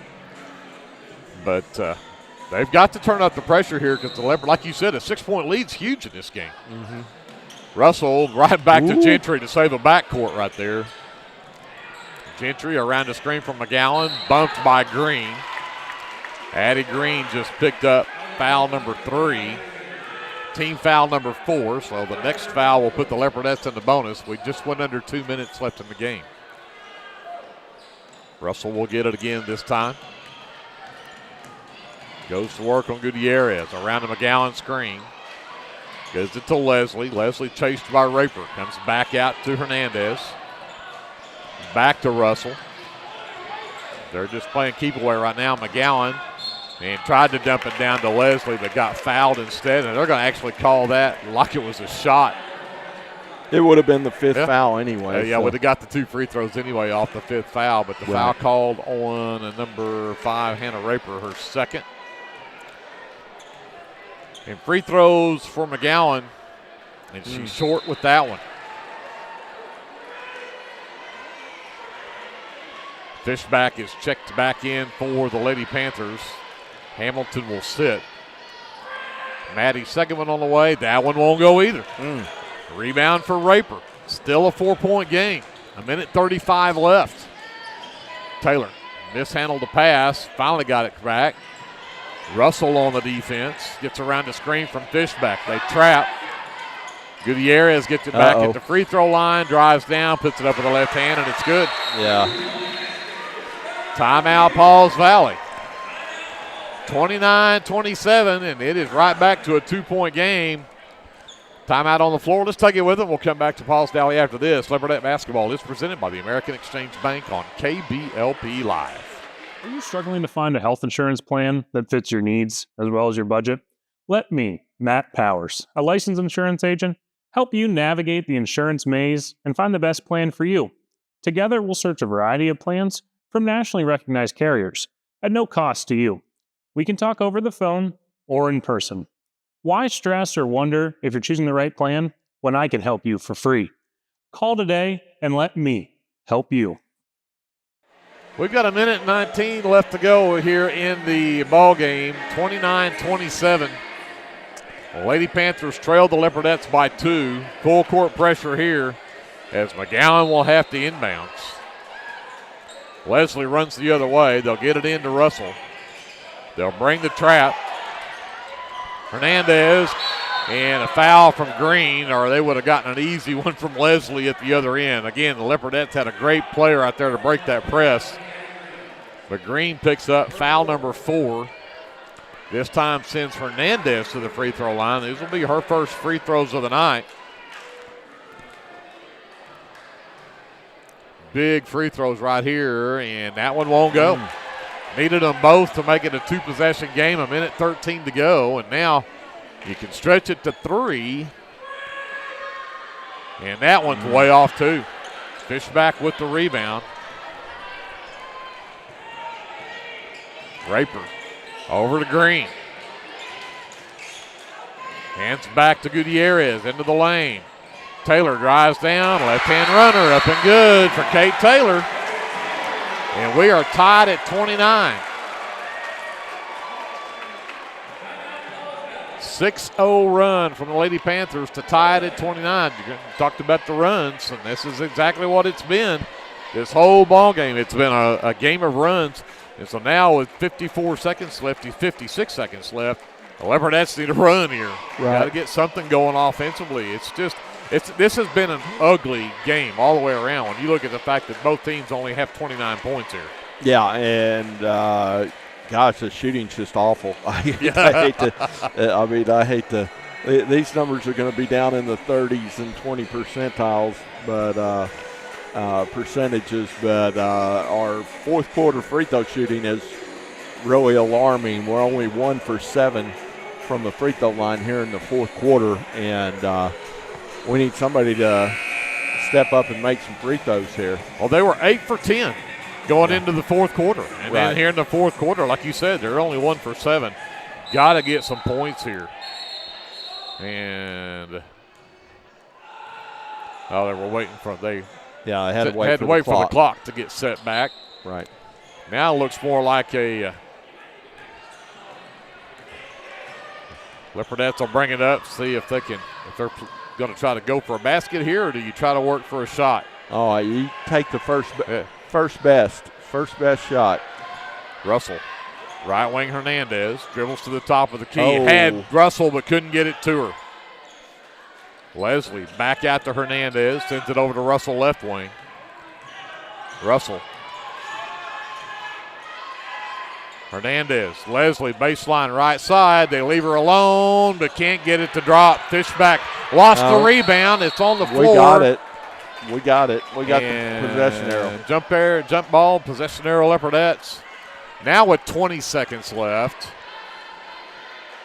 do you still go for a final shot here? Oh, yeah. Well, you're going for the first best. I mean, you don't care how much time's on the clock. No, you want first best, and you rely on your defense to win the game. Russell with the step through. Got it! 15 seconds left. I'd say that was a pretty good shot. Taylor with the basketball. Races down. Fishback. Blew the layup. Taylor misses the putback. McGowan pulls down that rebound. And the Leopardettes leave here with a scary 31-29 win. I can't believe Fishback missed that. Had that so close. Threw it plumb over the rim. Missed that point blank that would have tied the game. Whew, I can breathe. 31-29, Leopardettes pick up win number 17 on the season. Lady Panthers will drop to 10-14 now. And again, Leopardettes with that number 10 ranking, trying to keep that protected. Of course, doesn't matter now, but pick up a big win there. Let's send it back up to JD. We'll come back and figure up our officially unofficial final stats. Get you ready for the boys matchup right after this on KBLP Live. If you have a hankering for the best barbecue in South Central Oklahoma, then get yourself down to the Meat Locker Barbecue in Lindsay. Every Monday, Thursday, and Friday, located just off of Highway 19, 106 Northwest 4th. At the Meat Locker, we work hard to bring you the most consistent, delicious, slow-smoked barbecue around at a price that won't break the bank.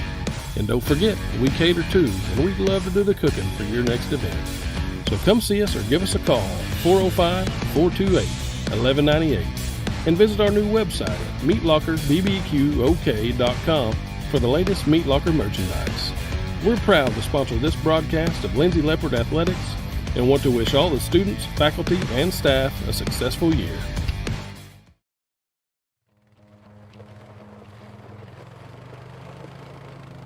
Looking for your next adventure? Head to Morris Motorsports in Chickasha. We carry top brands like Polaris, Can-Am, Kawasaki, and Honda. Plus, we offer a full-service and parts department. Whether it's ATVs, side-by-sides, motorcycles, or accessories, we've got what you're looking for. Visit morrismotorsports.com or give us a call at 405-224-6113. At Morris Motorsports, we don't just sell machines, we sell fun. Capturing all your special moments is such a blessing to me, from running down the ball field to walking down the aisle. Call or text Photography Blessings by Lacey for all your photography needs. 405-428-0305. Go Leopards and Leopardettes. Physical Therapy Central in Lindsay, Oklahoma is here for you, whether you're a dedicated athlete or you're just trying to navigate your new normal. Our team is dedicated to providing quality service to make your experience as easy as possible. We're wishing our Leopards and Leopardettes a healthy, happy, successful basketball season. At Rural Electric Cooperative, we're committed to providing electric power and opportunity to the many areas our members call home. That includes supporting youth programs that teach life skills and build character. With REC, you're more than a customer, you're a member owner. And that's why we're always working hard to provide you with the most dependable electric power possible. As a Touchstone Energy Cooperative, REC is dedicated to providing the best service possible and supporting the communities in our service area. Back here in Pauls Valley, we wrap up the girls matchup. 31-29, probably one of the ugliest games we've seen this season from the Leopardettes as, again, they sneak out of here with a 2-point win over the Pauls Valley Lady Panthers. Looking at our officially unofficial stats for Pauls Valley, two players in double figures. Kate Taylor finishes the game with 11 points, and she was 3 of 4 from the free throw line. And 10 points from Isabella Gutierrez. She's the other player in double figures. She was 1 for 2 at the free throw line. Those two players shot all of the free throws for the Lady Panthers, where they were 4 of 6 from the stripe. Rounding out the scoring for Pauls Valley, Maddie Fishback finished with just 4 points, which is exactly what she had the last time these two teams met. And then 2 apiece from Addie Green and Gracie Ammons rounds out the scoring for Pauls Valley, who again 4 of 6 from the free throw line. Leopardettes did not have anybody in double figures, but they sure spread it around. Maddie McGowan leads the way with 8 in the ball game, all in the second half. 7 apiece from Gentry Wilmot and from Cannon Russell then 6 from Leslie Wilmot, and a 3-point basket from Marisol Hernandez. And the Leopardettes, again, until that fourth quarter, did a great job of shooting free throws, but they end up 9 of 17 on the night from the free throw line. They out-rebound Pauls Valley by 5 at 21-16, but the Leopardettes 15 turnovers in the game, 14 for the Lady Panthers. We'll send it over to Glenn. Look at those ugly shooting numbers. Yeah, ugly shooting numbers. I told you 20s and 30%, and I was right. For Pauls Valley, 11 for 32 from two-point range for 34%, 1 for 9 from three-point range for 11%, for a total of 12 for 41 from the field for 29%. Lindsay shot a hair better. They were 8 for 24 from two-point range for 33%, 2 for 8 from three-point range for 25%, and that's a pretty low number for them to shoot. Exactly. Only 8 threes in a game. I'm not sure what the deal was there. And that's a total of 10 for 32 from the field for 31%. Not a good shooting night. Individually, Marisol Hernandez is 1 for 5. Cannon Russell had a pretty good shooting night at 3 for 6. Leslie Wilmot was 2 for 5. Maddie McGowan 3 for 9. Kind of had a rough go and then kind of got hot and hit 3 of her last 4. And Gentry Wilmot 1 for 7 was the individual shooting totals for the night for the Leopardettes. But, hey, you know, a win's a win. You got a lot of stuff you can talk to your team about. I thought defensively they played great. I thought offensively they just weren't quite clicking tonight. Need to make sure we fix that on Monday night. Absolutely. Again, Monday night, the final regular season game of the season, and it'll be senior night when we go back to Leopard Arena to take on Purcell. That'll be the next time we see the Leopardettes. We'll send it back up to JD. We'll take a quick timeout and get you ready for a boys matchup coming up right after this on KBLP Live. If you need local trash pickup with quality service at a fair price, call Red Dirt Waste Services today at 580-432-5697. Red Dirt Waste Services is locally owned and operated, offering household, residential, and light commercial trash pickup in Lindsay and surrounding areas, including Ellick, Bradley, Bray Doyle, Cox City, Elmore City, and Foster. Red Dirt Waste Services does household cleanouts too, and they offer 96-gallon poly carts and dumpsters. Bagged, loose, or heavy items, doesn't matter, they'll come get it. Red Dirt Waste Services even offers valet service, so you don't even have to take your trash to the curb. Schedule your weekly pickup today by calling 580-432-5697. Stop paying more than you have to for quality, dependable, and locally owned trash pickup. Call Red Dirt Waste Services at 580-432-5697. That's 580-432-5697.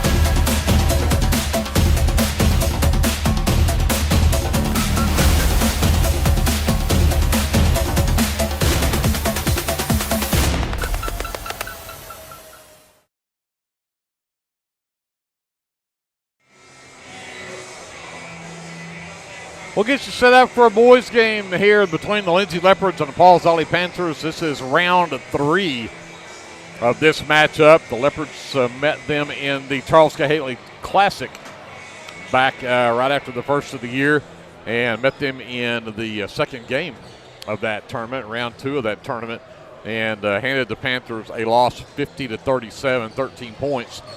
Then turned around and played them again exactly 6 days later in regular season, and that time they handed the Panthers a 25-point loss at 64-39.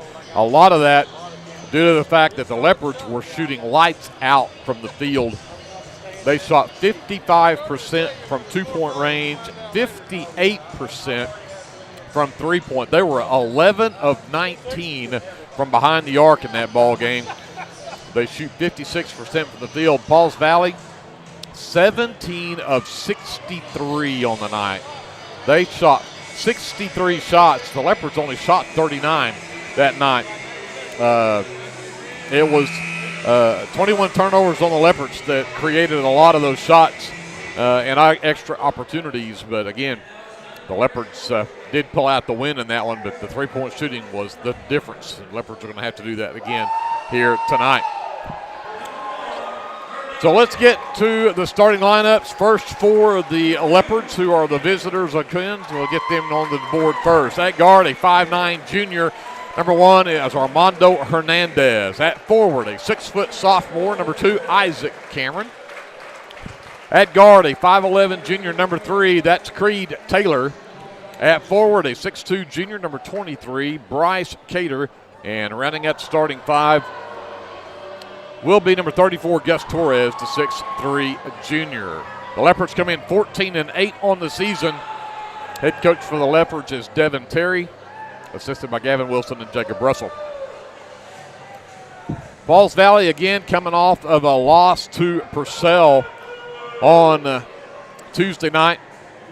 43-69. The Dragons defeated Pauls Valley by 26 in that ball game.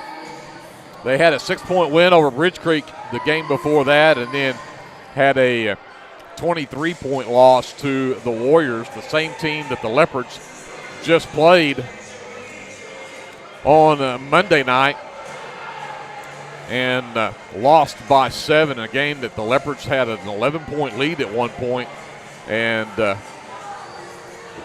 saw that dwindle down and saw a tie game at 51 with 4 minutes left to go in the ball game, and saw Washington go on an 11-0 run and had a 62-51 lead with just 47 seconds left in the ball game. So Leopards do not want to see that happen here tonight with Pauls Valley.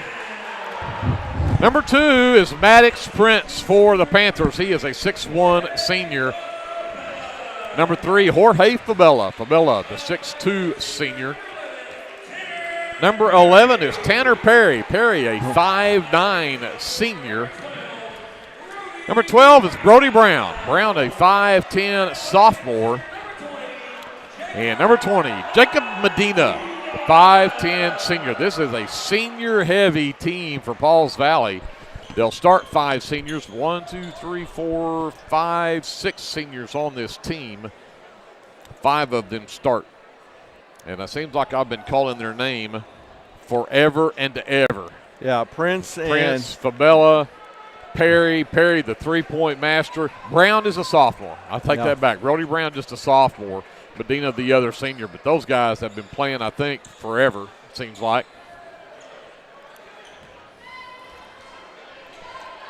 Fabella had 11, and Carter Hicks, the freshman, the 6'5 freshman, came in off the bench, also in double figures the last time these two teams played. And Cameron and Fabella tip it away, and Pauls Valley handles it. Up top, Perry has the basketball. That is Brown, rather. Fabella tries to force his way in, can't get there, comes back up to Prince between the circles. Brown at the right elbow, back to Prince on the wing. Takes it right back to the free throw line, flips behind him to Perry. Then down the baseline, Medina under the basket all the way to the right side, and then got it to the right elbow. Fabella again tries to go in against Cameron. Tough shot. The backside rebound throw for Brody Brown, and he puts it back up and in. Yeah, we got to get on the boards. 2-0. Panthers as Prince knocks the pass or the ball away from behind to Hernandez. So Hernandez in the backcourt. Again, the defense comes. Cameron gets it. Sends it back over left wing. Cater turns down to 3. Sends it back over to Taylor right wing. Taylor will fire the 3. Back irons it, no good. The backside rebound for Medina. Quickly ahead left wing. Brown squares up for 3. Knocks it down. Yeah, you can't let Brown open. That guy, he's a sharpshooter. So a 5-0 start to this game for Pauls Valley, all from Brody Brown. Taylor and Hernandez play catch out near the half line. Hernandez into the lane. Cater catches left swing baseline, floats it down inside for Cameron. Not a great pass. Cameron fights for the loose ball underneath, and they'll get a jump ball called. Great hustle from Cameron, saves that possession because the Leopards do have the possession arrow. Yeah, Bryce kind of got up in the air and then didn't have anywhere to go with it, and Isaac kind of bailed him out there. Taylor to inbounds, gets it up top to Cater. 3 ball on the way from Bryce, skips around, no good. Rebound for Brown. So he's got 2 of the 3 rebounds and all 5 of the points for Pauls Valley so far. Perry back up top, Brown. Medina right wing. Fabella back up top to Prince. Prince looks to drive in, steps through, sends it out into the corner. Fabella turns it down, drives in the lane, double teamed. Can't get the shot to go. Cameron will claim it for the Leopards. And we'll have a timeout called by Lindsay. See if we can figure out how to slow down this Panther offense. 5-0. Pauls Valley, we're just 2 minutes into this first quarter, and we'll take a timeout. Come back after this. Leopard basketball is presented by the American Exchange Bank on KBLP Live. Do you have your Oklahoma medical marijuana card, or do you need your card? Rusty's can help you with that. We are your local vape shop and dispensary with more than 6 years of service as a modern smoke shop. Rusty's is located 1 block north of Cherokee Street at 204 Northwest 4th Street in Lindsay, and half a mile east of I-35 at 2401 West Grant Street in Pauls Valley. Get your stash at Rusty's. 5-0. Pauls Valley with the lead. Got a rebound and put back from Brody Brown early. And then the step back 3. He's got all 5 of Pauls Valley's points, but Leopard basketball out of the timeout. Cater, top of the key, left wing for Cameron, inside Hernandez. And we're going to get a foul, reach in from behind on Hernandez. And see who they call that on. It looks like it may be on number 12, Brody Brown. First foul of the game. Taylor to inbound on the baseline. Cameron left corner. Drives in, sends it back out to Hernandez. Back over to Taylor left wing. Back to Cater, wide open straightaway 3. Nails it! Big time 3 from Cater. Yeah, that's a good sign. If he gets going early, he can really fill it up. Perry left wing. Brown top of the key, back right side. Prince to Fabella, back up top. Medina looks to penetrate, sends it back out to the wing to Perry. Medina gets it back. Hernandez with the defense. Fabella at the elbow, sends it back out to Medina, top of the key. Leopards in a man, has been since the start. But for Medina, the drive down the lane, got it off the front of the rim. Tough shot, got it to go. Yeah, he got that over about 3 Leopards that were waving at it. Cater. Top of the key, back to Hernandez. Quickly to Taylor, right wing 3, skips out, no good. Yeah. And Cameron pushes Fabella, trying to get to that rebound. Isaac's going to pick up the first foul on the Leopards in the quarter. Well, we've taken 4 shots. All 4 of them have been 3s, Greg. Well, if we shoot 11 of 19 like we did the last time we played them, that would be okay. But right now, 1 of 3. 1 of 4. Or 1 of 4, rather. Yep. Prince fires a 3, speaking of 3s, and knocks it down. They are absolutely on fire. Yeah, they're 2 for 2 from three-point range. 10-3. Pauls Valley up by 7. Cameron, 2-3 zone from Pauls Valley. Hernandez turned down the shot. Gets it out to Taylor, his left corner. 3 is good. He just had to get on the right side. Yep. 10-6. Yeah, the right side was the left side. Yeah. Perry out on that left wing. Comes back up top for Bella. Back to Prince right side. Screen from Medina up top. Gets it with Hernandez. Fights over the screen. Medina again looks to drive in. Can't get there. Back up top, Brown with Torres way out there on him. Fabella can't get past Cameron. Goes back out to Prince. Dances with it. Sends it right back over to Perry right wing. Back to Fabella between the rings. Prince left wing. Run off the line by Cater. Back out to Medina. 3:30 left in the first. It is 10-6 Pauls Valley by 4. Brown back to Medina left side. Now he gets a look at 3. It rims out no good though, and Cater will claim it for the Leopards. Cater gets it from Hernandez. Had Torres on the back cut, and then he sent it out to Taylor, and Taylor couldn't handle a pass. Leopards turn it over. In the game for the Leopards will be number 10, Hunter Russell, the 6-foot-tall junior. Hernandez gets a breather. Tough chasing Jacob Medina all over the floor. Russell will get to do that now. Perry stands with it right wing. Into the right corner for Bellas. Excuse me, that was Prince. Now Fabella drives down. Rejected by Torres. Ahead. Russell traveled with it. That was a great pass from the quarterback to Hunter Russell, but Russell wasn't ready for it. Came over his shoulder, and he ends up walking with it.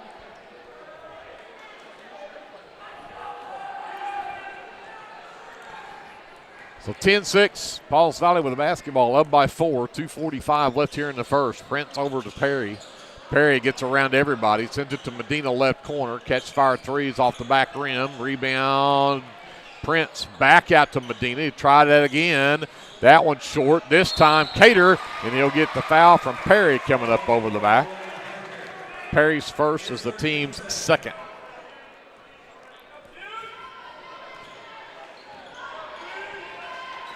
So Taylor will bring it up. Left wing Cameron drives down, sends it back out to Cater. And got tripped up, and they're going to call the travel. Wow. Yeah, that was a tough call. He actually hit the floater, but again, called the travel because he got tripped on his way to the rack. Yeah. Third turnover on the Leopards. Prince will bring it back up for Pauls Valley. Perry out between the rings. There is Carter Hicks, the 6'5 freshman that's in the game, number 25. Fabella turns away from Torres. Fadeaway jumper won't drop. Torres claims the miss. Taylor pushes it up on Prince. And a reach in behind. Yeah. Called on Maddox Prince. His first will be the team's third. Number 5, Colby Barrett, the 6-foot junior, will check in for the Panthers. And Tanner Perry gets a breather. Cater inbounds, right back to Taylor, right back to Cater, back into the left corner for Cameron. Penetrates, flips it to Taylor. Taylor got both guys in the air and then lost the basketball. Dadgummit. Here comes Prince in transition. 2-on-3 break. The Leopards turn him away. Back up top they set the offense up with Prince. Medina gets it left wing, waits on a screen from Fabella. And then Fabella on the pick and roll. Out into the right corner for Barrett. Back out to Prince. They'll reset. Prince looks to penetrate. Double team, runs over Taylor. No whistle, and Prince puts in the basket.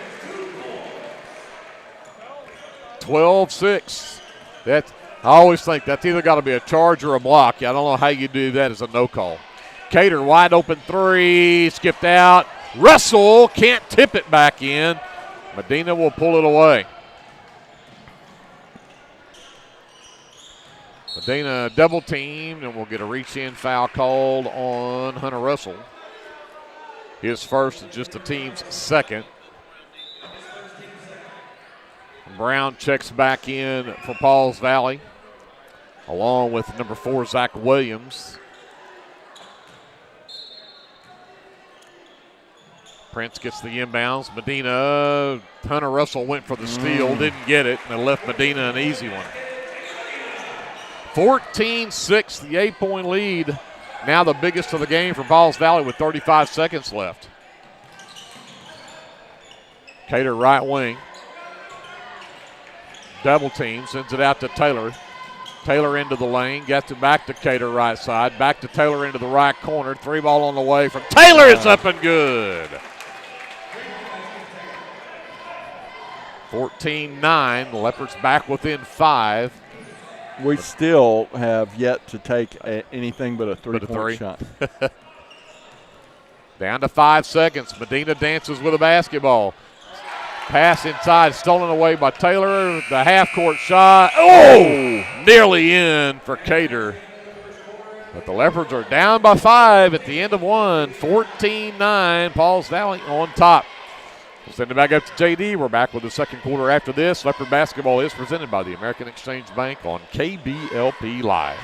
S&H Tank Service is your choice for Lindsay owned and operated vacuum truck service. S&H Tank Service's fleet is equipped with transports, bobtails, pump and kill trucks rated up to 10,000 psi, plus hot oil units, rock trailers, frac tanks, mud and shell haul-off pits, and soil farming. As Lindsay High School graduates, S&H is proud to support Lindsay schools and all of their student activities. S&H Tank Service would like to wish the Leopards and Leopardettes the best of luck in everything they do. Give S&H a call anytime, 24/7 at 405-756-3121. That's 405-756-3121. And remember, your phone starts our trucks. That's S&H Tank Service of Lindsay.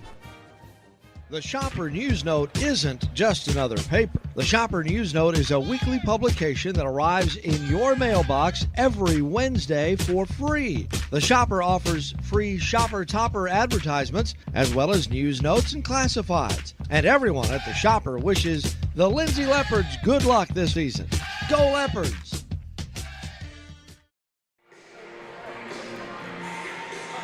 Pauls Valley has the ball in a 5-point lead as we start the second quarter. Medina will have it in the backcourt. Right wing to Barrett. Back out between the circles to Brown. Back to Medina left wing. They screen for Perry up top. Cater runs him off the line. Back to Medina. Three-pointer on the way, and it's good for Jacob Medina.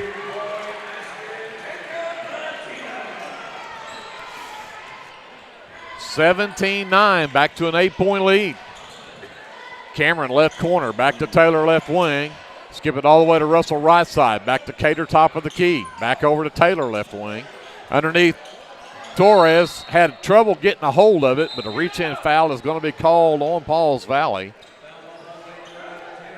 Tanner Perry picks up his second. That'll be the first foul here in the second quarter. Cameron gets a breather for the Leopards, number 5, Crew Flood. The 6-foot-tall freshman will check in.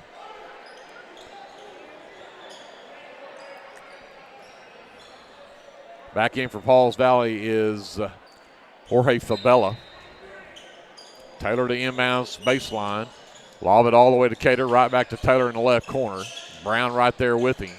Torres, baseline left side, back up top. Cater all alone, run off the line, gets it back out to Taylor for three. Yes! Third three of the game for Creed Taylor. The Leopards are back within 5. And we are now 4 for 8 from three-point land, and that's all the shots we've taken are threes. Brown, right wing. But up top, Barrett and Torres nearly knocked it away from Brown. Brown got loose, misses the shot though. Big time rebound from Bryce Cater. In transition, here come the Leopards quickly down to the baseline. Taylor skip it all the way to the left corner. Hunter Russell for 3, rims out no good, and a rebound pulled down by Barrett. He'll give it to Medina to bring up. Back to Fabella, top of the key, sends it right side Brown. Torres leaves him out there. Brown will give it back to Prince. Gets to the right elbow, backs it back up, goes to Fabella left side. That time Brown's 3 was off the side of the backboard. Cater with the miss ahead. Flood in transition, lays it up and in. Hey. That's what you call racing them down the floor. Timeout called by Ryan Caldwell, the head coach of Pauls Valley. 17-14, Leopards back within a possession, and we have a timeout on the floor. We'll take it with them. We'll come back after this. Leopard basketball presented by the American Exchange Bank on KBLP Live. Sooner Valve Repair in Lindsay would like to wish the Lindsay Leopards and Leopardettes all the best during this season. When in need of a valve repair, come by Sooner Valve Repair at 106 Southwest 9th Street in Lindsay, Oklahoma, or call 405-756-1599. Good luck, Leopards, from Sooner Valve Repair in Lindsay.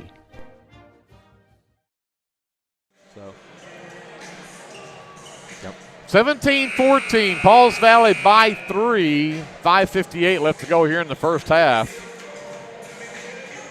That's the Flood's transition basket right there. The first 2-point basket of the night for the Leopards. Yep. Had 4 threes before that. Prince on the handle with Hernandez back in the ball game for the Leopards. Barrett trapped, ball loose. Still loose. He got it back. Spins away from a double team, gets into the lane, and then tried to get it over to Williams and threw it away. Just the second turnover of the game against Pauls Valley. I like that defensive pressure. I really do. That was a good thing coming out of that timeout. So Hernandez brings it up for the Leopards. Looks like they're in a man now. Back into a man maybe here, and they are. Taylor right wing gets a screen from Flood. Comes back to Cater, top of the key. Fakes the handoff to Russell. Steps through a double team. Goes baseline low against Fabella, and we're going to push foul called on Fabella. His first will be the team's second. And I like it when Cater tries to post up down underneath. He's so athletic. Yeah, he does a great job down there. Cater right back to Taylor. 3-ball, no. Flood nearly had a rebound, but it ends up in the hands of Williams. Hernandez not giving him any place to go. Comes back up to Williams between the circles. Gets into the lane. Euro steps it, missed the layup. Tips the rebound out, though, to Barrett. Goes back underneath the Williams, underneath the basket too far. Got his own miss, though. Got it back out to Brown. Brown looks to drive in, dumps it down, and that time Barrett had an easy one.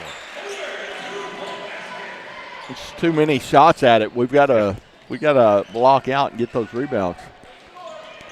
Hernandez gets a screen from Flood. Can't go back to him, though. Cater gets it back instead. Taylor back to Cater. Left corner, turn down that three. Again, backs down into the lane, goes to that right hook shot. Can't get it to go. Fabella tips the rebound to Prince. One and done for the Leopards. And that time we'll get a reach in as Prince runs down the floor. Hernandez whistled for the foul. His first. Team's first in the quarter. Cameron will return. Russell will sit for the Leopards. And number 14, Amari Jackson. The junior checks in for Pauls Valley. Brown will have a seat. Prince gets the inbounds. Goes left. Gets it to Medina. Medina stopped on the drive by Flood. Reads tracks. Goes back to the right hand to layup, but can't get it to go. But the foul from Flood will be his first, the team's second, and give Medina the first free throws of the night by either team. 7 points in the ball game for Jacob Medina, and he goes to the line to shoot two. Knocks it down. Back to a 6-point Pauls Valley lead at 20-14. 4:04 left. Carter returns. Williams will sit. Medina readies for his second attempt. Misses that one. Torres claims the miss for the Leopards.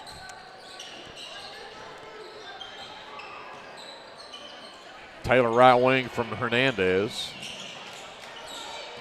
Gives it to Cameron. Cameron back to Flood. Flood back over to Torres. He'll get it to Hernandez right wing. Hernandez drives in. Can't get it up over the front of the rim, but Flood ends up with it. The fadeaway won't go, but he'll get free throws out of it. That one goes on Carter Hicks. Hicks first, team's third. The two free throws coming up for Crew Flood. Yeah, Crew Flood got up there now. He's got the ups. Yeah, he got up there high enough where Hicks had to foul him on the forearm. Flood knocks down free throw number one, pulls the Leopards back within 5.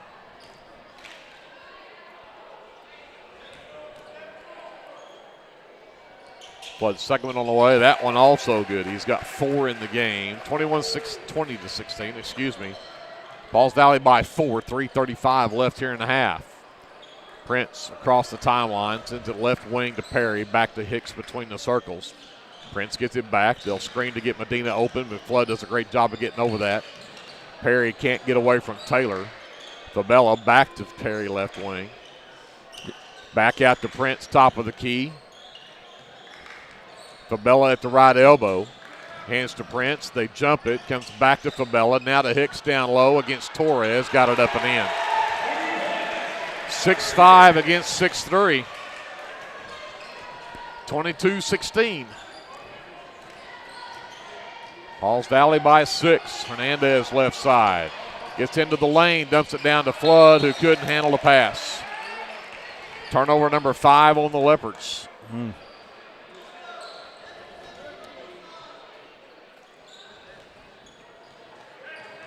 Prince will bring it back.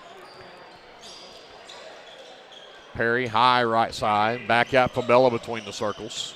Cameron with the defense. The lob down low to Hicks. Not a great pass. He had to get away from the low post to go catch it. Now goes back to Hicks. Torres knocks it away, but they're going to call a foul on Gus. His first is the team's third. Taylor gets a breather as Cater returns for the Leopards.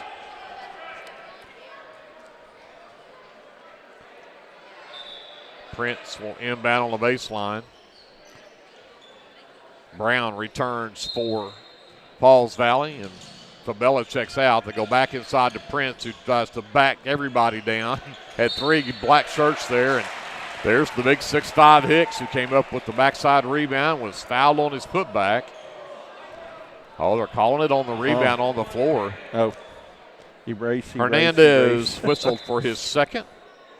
That is the 4th team foul, so no free throws yet.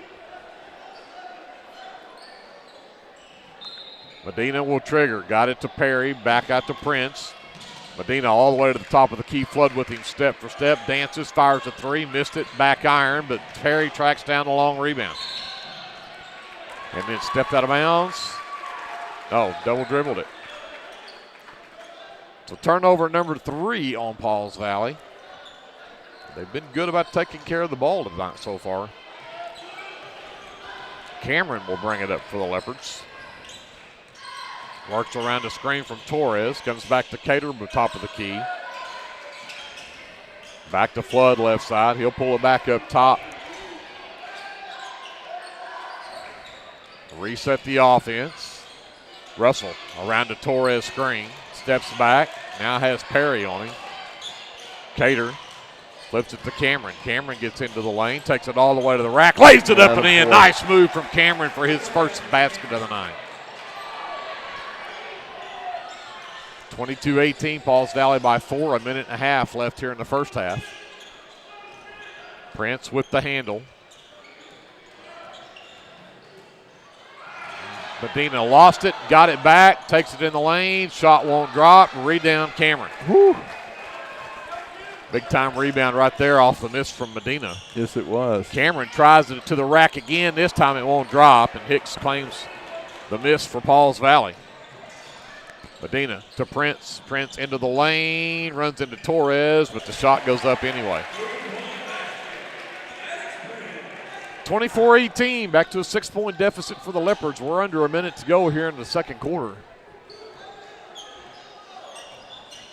Cameron across the timeline. Works to the right wing. They get up top, Cater for 3. No, skips out, no good. Torres can't come up with it, but they'll whistle him for his second personal.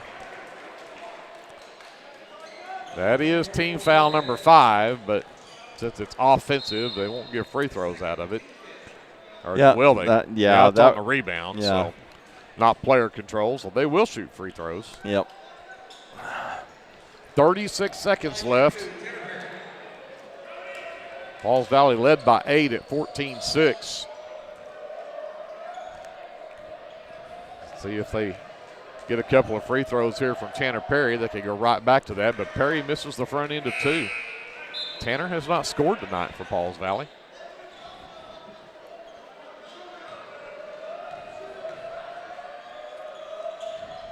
And that one won't drop either. Hicks tips the rebound once, and great hustle from Isaac Cameron to save that rebound. Leopards with the ball down by 6, 25 seconds left in the half. Cater over to Cameron. Cameron to the right elbow, right down the lane, takes it right at Hicks, and foul, and Cameron's fixing to go back to the free throw line. Hicks picks up foul number 2, team foul number 4. And Isaac Cameron to the line for the first time. Leopards have only shot 2 free throws tonight. Crew Flood took those earlier. So this will just be free throws 3 and 4, and the sophomore cannot get that one to drop. 19.9 seconds left as Hicks will check out. Zach Williams returns for Pauls Valley. That one is good. 24-19, 5-point Pauls Valley lead with the basketball.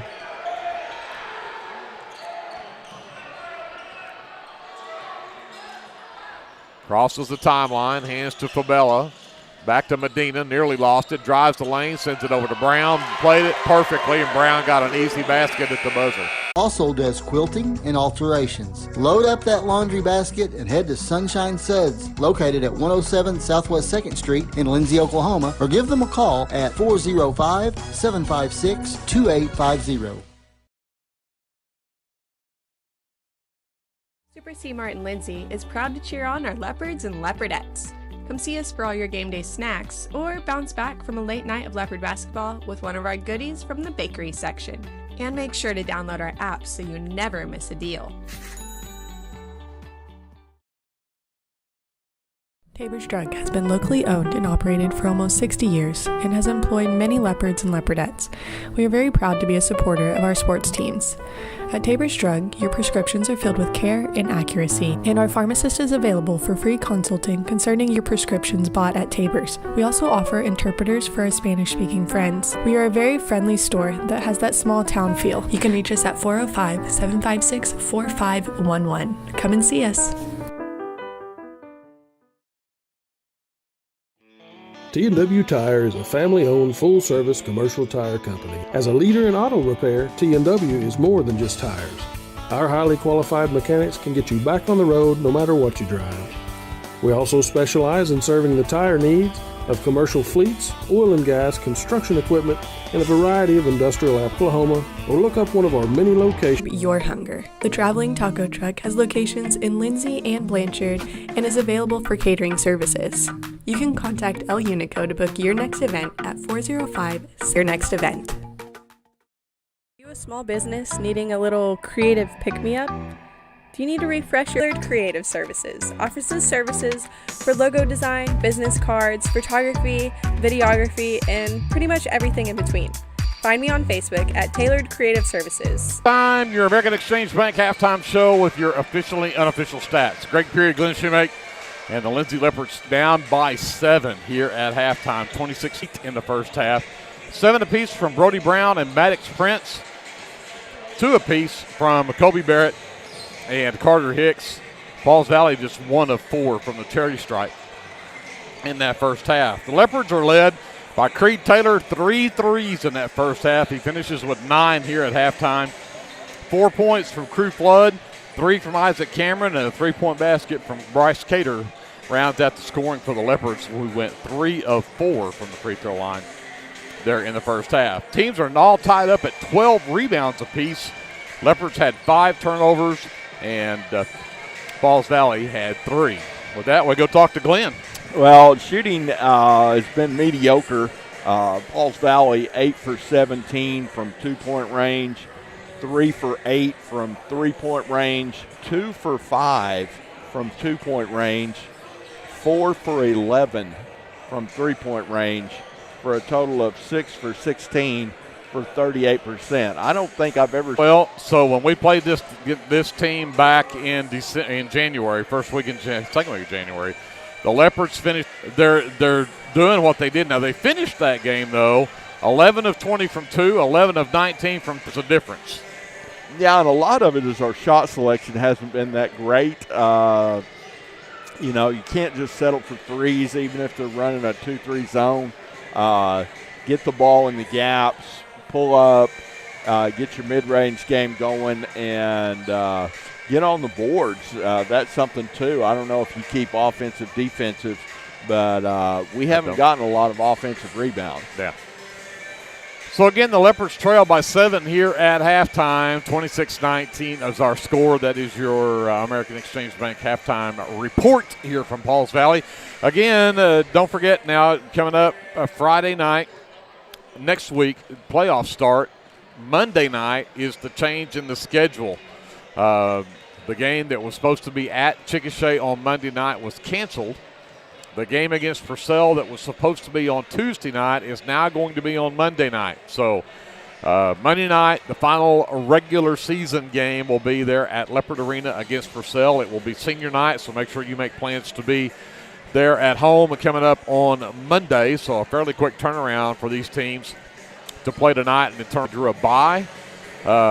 Crossings Christian girls will play the Leopardettes on Friday night at 6 p.m. So that'll be a week from tonight there at Leopard Arena for the district championship.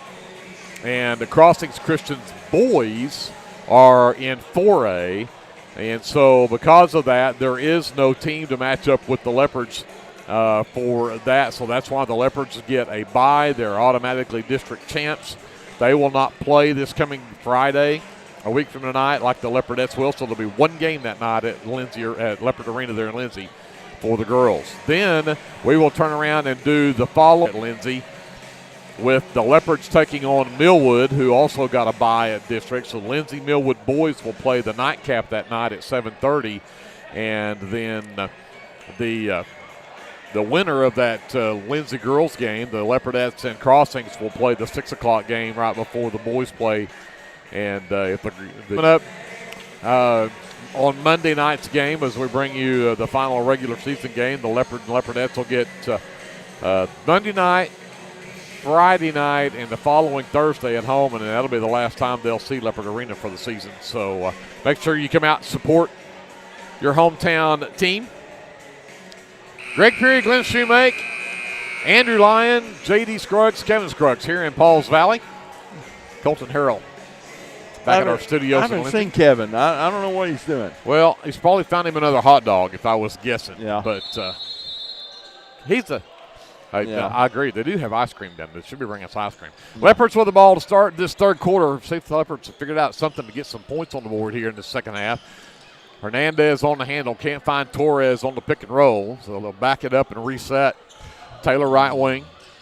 Gets around the screen from Torres. Between the circles for Cameron. Left wing for Cater. Cater, now they get it on the backdoor cut, the pick and roll, and Cameron was wide open for an easy one. Yeah, nice job of being patient, letting the offense come to you. Prince brings it up. Medina on the backdoor cut, can't handle the pass. Turnover, if they can come up with it, they finally do. A rare turnover from Pauls Valley. Cater, long three, way off the mark. Perry claims the rebound. Prince will bring it up.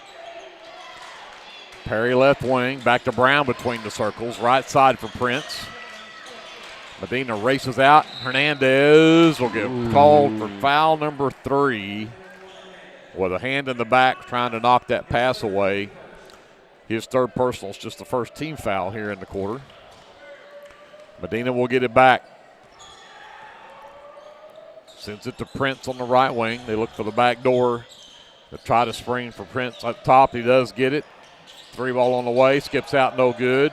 Taylor with the miss. A rare miss from Medina. Yep.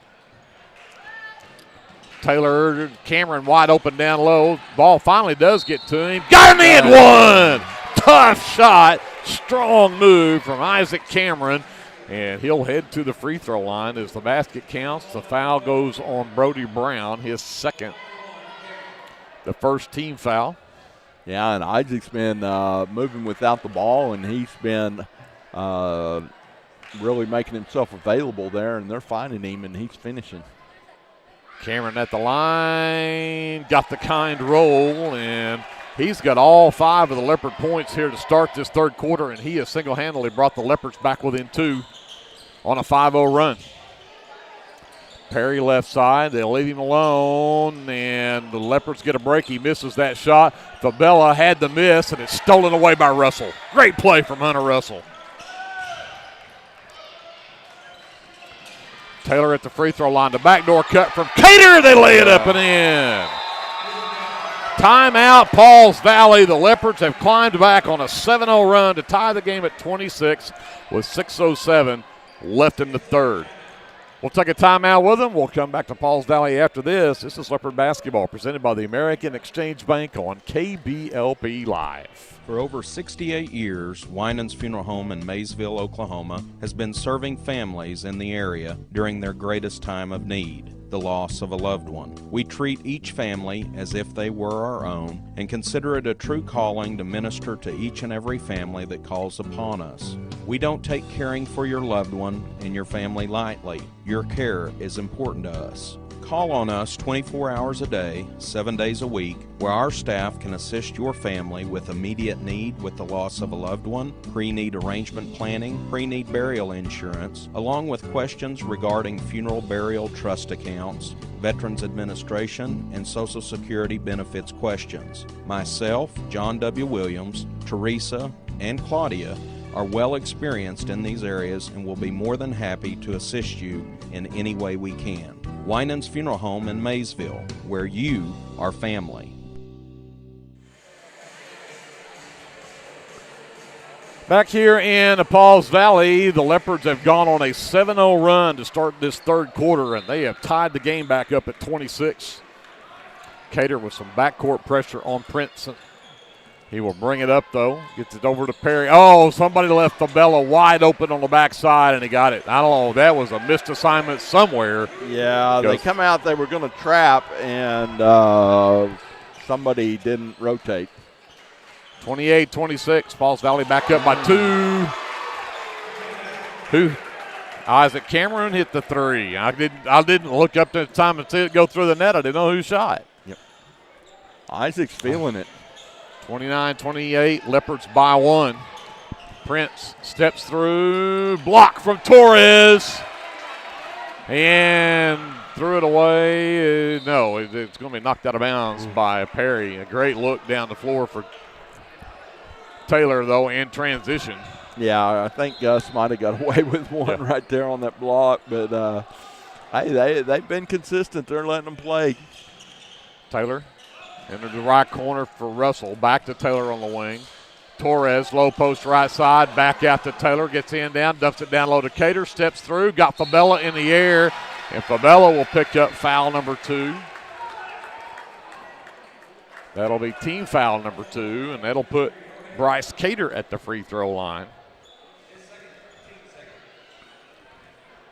Yeah, and Bryce is kind of struggling from three-point range, and this is something that I always try to tell my shooters.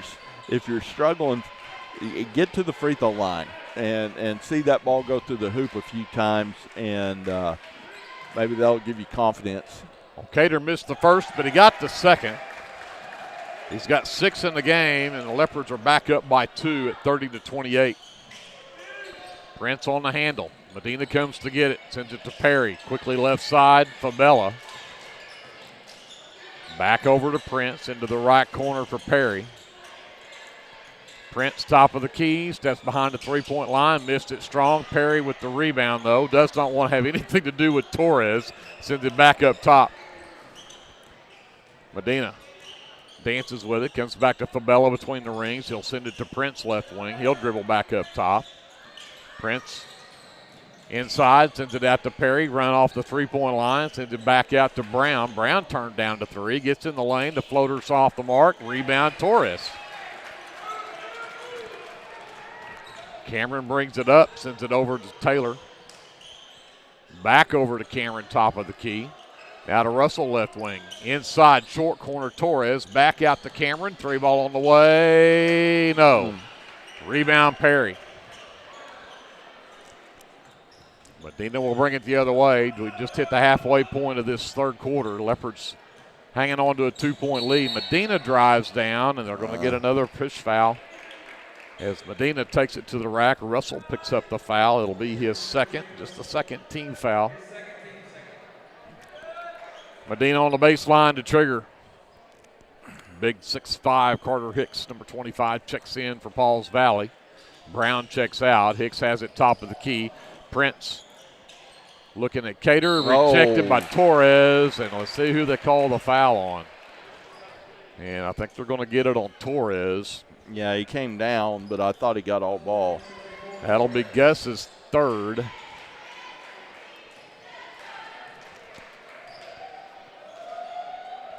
And free throw line up and good. for Maddox Prince. Crew Flood checks back in for the Leopards. Torres will sit with that third foul. Prince can't get the second one to go, but Fabella ends up with the rebound. Dances with it on Russell, gets underneath the basket, and then threw it right into the hands of Flood. It'll go out of bounds. Got caught underneath the basket there and looked out. Perry off the inbounds for three off the front of the rim. No. Hicks with the miss to Medina. Back to Perry, back out to Medina. Leopards stay in that 2-3 zone. Send it back right side to Prince. Skip it back to Perry, left wing. Back to Medina, top of the key. Three ball on the way. No. Rebound to Cater. They are 0 for 5, speaking of Pauls Valley, from three-point land this quarter. So Taylor, top of the key, dances, sends it right wing to Cameron and back out to Taylor. Calls the offense. Now he'll work to the wing, waits on the screen from Flood. Flood's there on the roll and he didn't find him. And Tanner Perry steals it away from Hunter Russell. Medina runs over. They're going to call a blocking foul on Crew Flood, who I thought was there in plenty of time. Medina misses the shot, even though Flood's going to pick up the foul, his second, team's third, and put Medina at the free throw line. 1 for 2 on the night from there. Still a 1-point Leopard lead right now, and it'll stay that way as Medina misses the first free throw. We've got 2:47 left in the third quarter. Hicks is out. Williams returns for Pauls Valley. Medina, second free throw on the way. That'll drop in for him. He's got 9 in the ball game now, and we've got a tie game of 30 at 2:46 left. Taylor will push it up. Sends it to Flood on the left wing. Looking underneath at Cameron. Can't get it to him, so it'll come out to Cater. Back right wing, Taylor. Comes back to Cameron, all alone for three. Top of the key, knocks it down. His second three in the quarter. 33-30, and this quarter's been all eyes at Cameron. Perry right wing with the long skip pass from Medina. Williams in the short corner. Sends it back to Perry. Perry's floater in the lane. Somehow manages to crawl over the rim and go in. That's his first field goal of the game. 33-32, Leopards by 1. We're just under 2 minutes left to go here in the third. Looks like they've went back to a 2-3 zone now. Russell left corner, back to Taylor. He'll work back over right side, Cater. Over to Cameron, underneath the short corner, Flood. Into the lane for Taylor, double teamed, back out to Cater, run off the line. And then tried to run it over his shoulder to Taylor. And Medina with a bad pass, saved by Williams. The Leopards get a break right there on the fast break layup. Medina, though, gets a look at three, and he knocks it down. So the Leopards got a break on a 2 to give up a 3, and now it's a 35-33 Pauls Valley lead. 1:15 left to go. Taylor to Cameron. Goes to the baseline, inside Flood. Falls down with a basketball and has an arm wrapped around his head. And they call it travel. A jump ball. Did they call it a jump? They never had a hand on a basketball. I'm not sure how you call it a jump. Had an arm around his neck. But, okay. Possession for the Panthers. As Prince will walk it up with a minute to go, and they've got a 2-point lead. Williams up top. Brown back over left wing to Barrett. Perry drives to the free throw line, sends it back out to Prince for 3. Skips out, no good. Barrett was right there, though, with the rebound and the putback. 7-0 run from Pauls Valley. They've taken a 4-point lead back. Cater back to Taylor. Back to Cater. They back off. Long 3 on the way. Back iron. Taylor comes away with the miss, however, and then gets tied up. No, they're calling a foul. And they call the foul on Barrett. His first is the team's third. I'm sorry.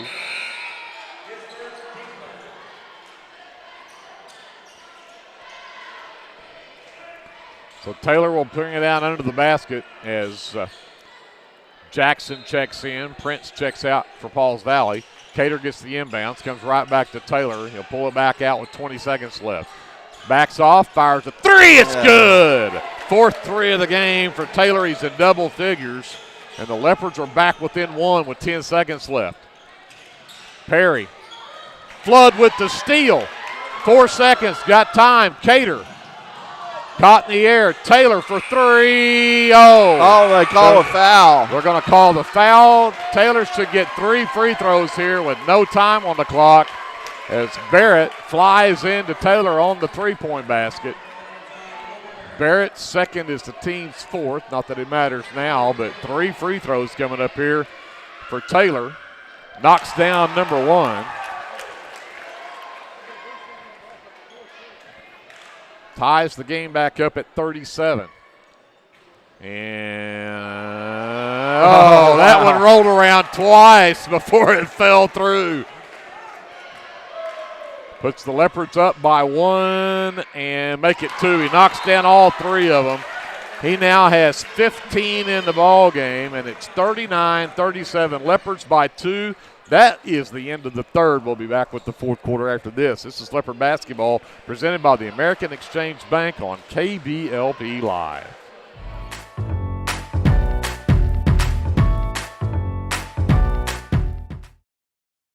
Are you caring for an aging parent or other loved one at home? It's important to know you're not alone. Hi, this is Connie Upton with Abiding Home Health. The people we serve have a variety of needs, of acute illnesses to individuals who require health care assistance to live independently at home. Our goal is to make a difference in the short and long-term care of each patient. For more information, visit us online at abidinghomehealth.com. Abiding Home Health, creating personal, positive changes and transformations. Incorporated is a proud supporter of the Lindsay community. We hope you'll keep us in mind for all your oilfield electrical needs. You can give us a call at 405-756-4773. We get ready to start the fourth quarter. The Leopards will have the basketball and a 2-point lead. Pauls Valley went on a 7-0 run after it was 33-30 Leopards and take it 37-33, and then the Leopards come back on a 6-0 run. It's kind of like the girls' game. It's a game of runs. Taylor back over to Cater. Hernandez back in the ball game. Yeah, they're in that 2-3 zone now. Leopards seem to figure out how to break this thing down. Hernandez attacks, gives it to Cater. Hernandez back over right wing to Taylor. Taylor turned down to 3, had his man in the air, and then Hernandez has the pass knocked down by Maddox Prince and then reaches in and commits foul number 4. Oh. Sometimes players do that, and they come over there, and I just say, you just don't want to play tonight, do you? You're just fouling to get over. Prince, they're going to leave Hernandez in there with those 4 fouls. Medina gets to the free throw line. Step back jumpers up and good for Jacob Medina. He's got 14 in the game now, and he's tied the game back up at 39. Cater on the handle. Picks up dribble, comes back to Russell right wing. Yep. Torres between the rings, goes back to Hernandez left wing, got away from Medina. The floater up and in for Hernandez. His first points of the game. 41-39 Leopards. Under a minute gone, or just over a minute gone here in the fourth. Prince trying to get the ball, finally does. Steps through a double team. Tough shot. Maddox Prince got it to go. Tie game at 41. Hernandez. High right side, Taylor gets a screen from Torres. Sends it back out to Cater. He'll hand to Hernandez. Back up Taylor, top of the key. Again around to Torres screen. Hernandez to the short corner left side for Cater. Back to Hernandez. Sends to Taylor. Taylor to the left elbow. Back out to Torres. He'll give it right back to Taylor. We approach 6 minutes left in the ball game, and we're going to get a pump foul called on Tanner Perry. Perry's third. It'll be the team's first in the quarter. Taylor to inbound on the baseline. Find somebody, and we're going to have a timeout called by Coach Terry. Save that one. Tied at 41. 6:06 left to go in the ball game. We'll send it back up to JD. We'll come back with more Leopard basketball presented by the American Exchange Bank on KBLP Live. For all your construction needs, give Brad Taylor a call with B&S Construction at 1-405-428-0039. B&S Construction specializes in concrete pads, sidewalks, and metal buildings of all sizes. Call Brad today for a free estimate. The crew at B&S Construction would like to wish the Leopards a safe and successful season. Go Lindsay!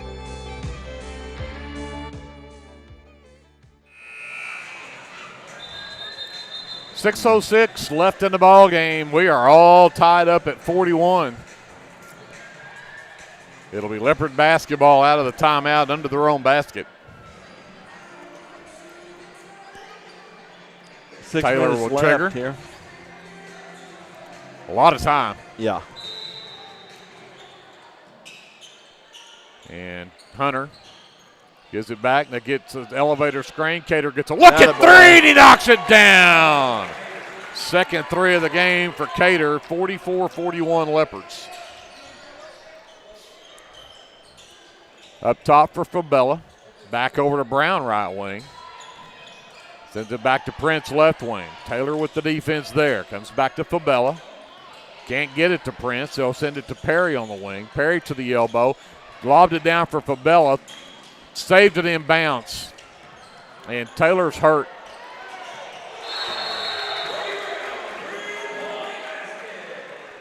So Brown knocks down a three, and Taylor is hurt. That is not a good sign for the Leopards. Looked like he may have rolled an ankle. And limping on that left ankle pretty good. That is not what the Leopards need. Glad that he is up and walking it off. Yeah.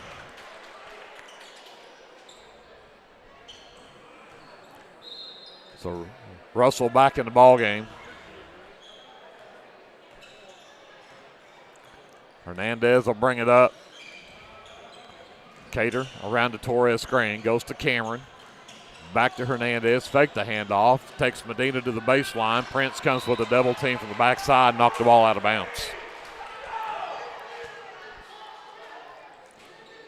So now Hernandez will trigger on the baseline. Hernandez has 4 fouls on him. He's got to be careful here. We got a lot of time left. Cater gets the long inbound pass. He'll give it right back to Armando. Works to the right wing with Medina on him. Again, tried to get, we're going to get an offensive foul called as they tried to screen Prince off of Cater. Yeah, I think Hunter Russell reached out there and grabbed the guy. Russell's third is the second team foul. So now tie game at 44, 5 minutes left. Pauls Valley with the basketball. Prince to Fabella. To Medina's three, rims out no good. Torres, big time rebound right there. It's number 6. And then Brown's going to pick up the foul, trying to come back and get it. That's 3 on Brown. Second team foul. So no free throws here for the Leopards. So they'll get the ball back in a tie game.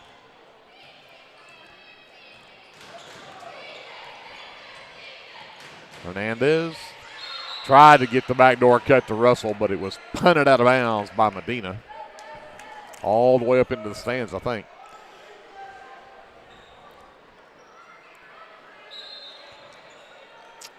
Cameron will give it right back to Hernandez off the inbounds. Yeah, Pauls Valley's doing a good job of switching defenses. Right now they're in a man, but they've been mixing that between that and the 2-3 zone. Colby Barrett picks up his third personal. Oh, we love that. Yeah. We get to shoot some free throws here pretty quick. Third team foul, 4:29 left. Cater into the backcourt for Hernandez. They'll try this again. Comes out to Cameron between the circles. Comes back to Russell, left wing. Russell around the Cameron screen. Cameron on the roll. Into the lane. Strip. Yeah, that's on 4. Brown. That'll be 4. Yeah, that's number 5. Colby Barrett picks up number 4. Fourth team foul. But that one, they're saying on the shot will put Cameron at the free throw line to shoot 2. That's awesome. We got over half the quarter left, and we're going to be shooting free throws every time they foul us.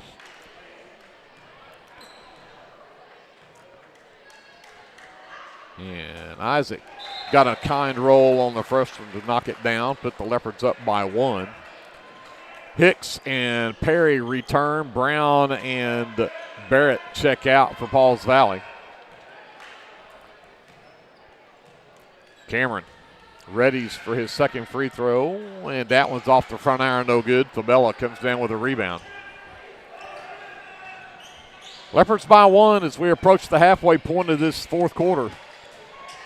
Prince takes Cameron to the baseline, can't get it to go, but Prince will be shooting free throws as Cameron. Prince is just so smooth, I tell you what. Cameron's second is the team's third. Prince 1 for 2 at the line tonight, but he knocks that one down to tie the game back up at 45.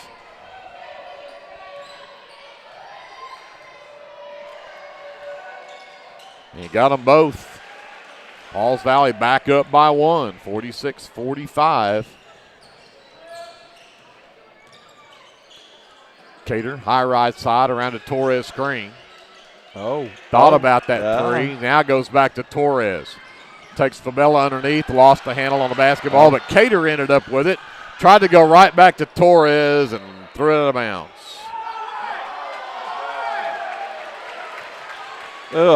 I don't know. So turnover number 7 on the Leopards.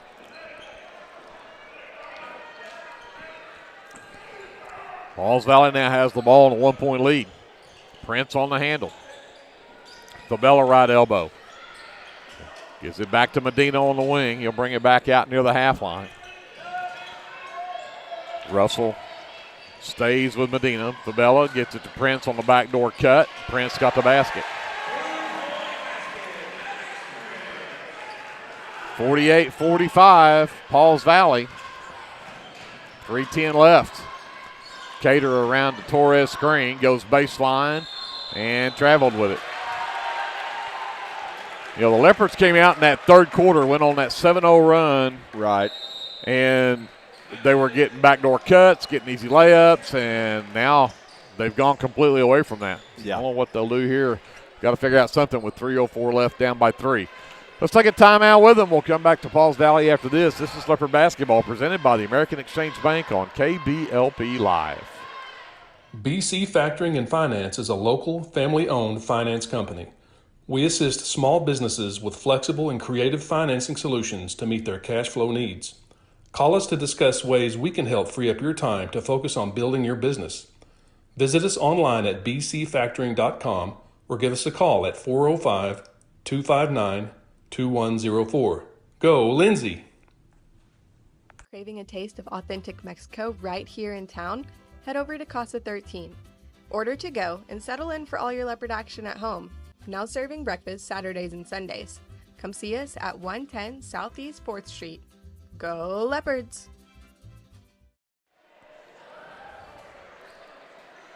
48-45, Pauls Valley a 3-point lead, and during the timeout we were just talking, you know, Taylor went out with that rolled ankle, and he's got a leg propped up in ice on that left ankle. Probably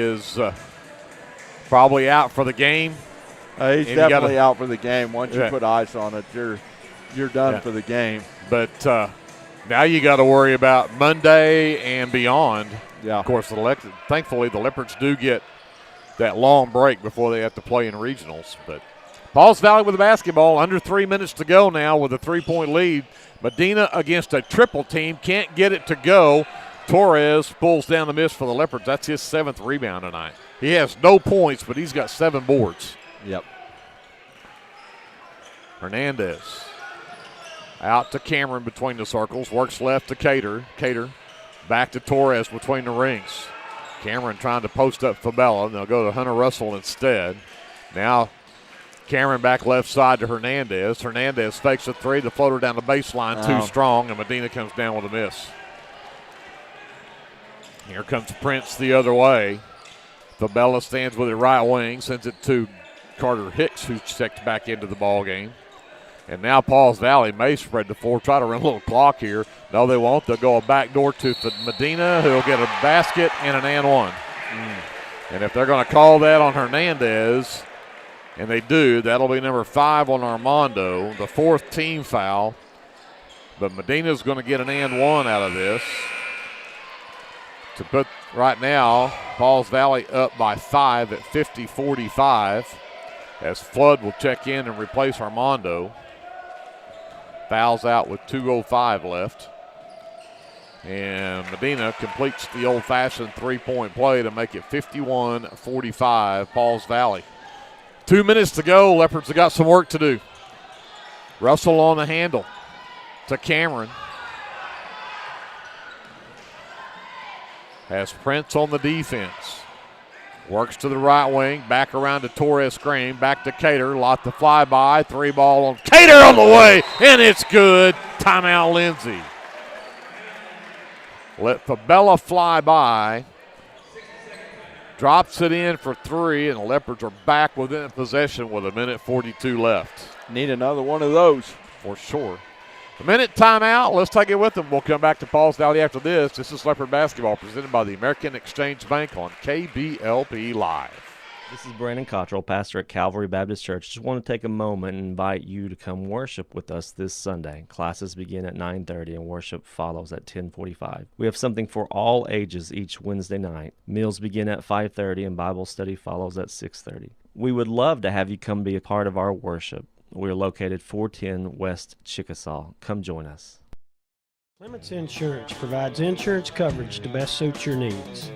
We offer auto, home, farm, life, and business policies.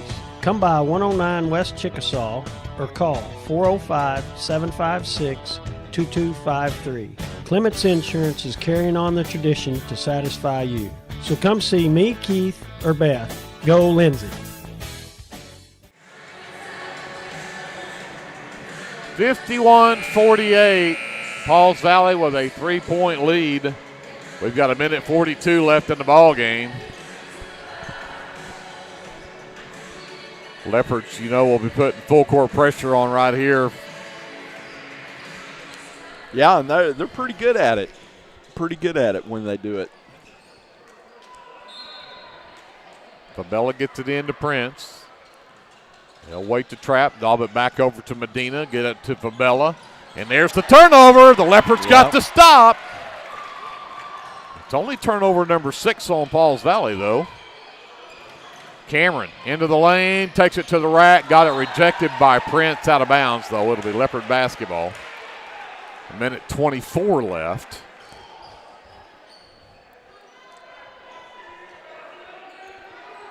Cater will inbounds. Cameron back to Cater. Out to Russell. Dances on Perry. Goes back left into the lane. Got it to Cameron. Cameron steps through. Can't get it to go, but Fabella creates the foul. That'll be his 3rd, I believe. Team's 5th. So Leopards are in the bonus for the final 112, but this will be 2 more free throws for Cameron, who, again, here lately has made a living at the free throw line and knocks that one down. Leopards within 2.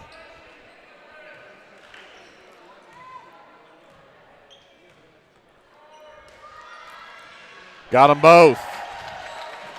51-50. Pauls Valley by 1. We've got 1:09 left. Trap Medina to Fabella, back to Prince. Back over to Medina, and again, they're going to spread the floor here. You're going to have to foul. Yeah. Down under a minute. I'd foul Fabella, number 3. Prince is going to go to the rack, doesn't get it to go. Rebound, Torres. Oh, you're kidding me.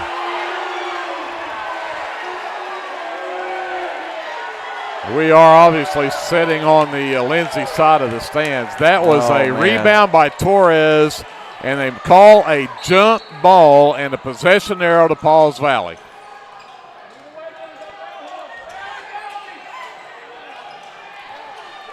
.35 seconds left. Cater all over Prince.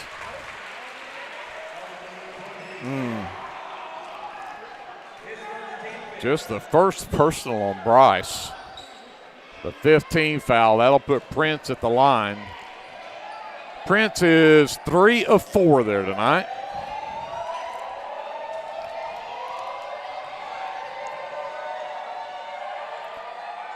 And the reverse jinx worked. Yep.